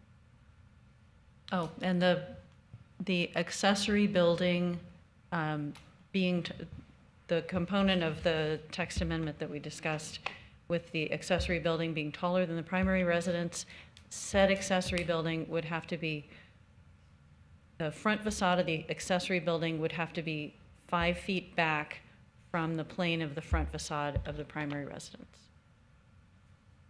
I second. Second. Okay, will you include that?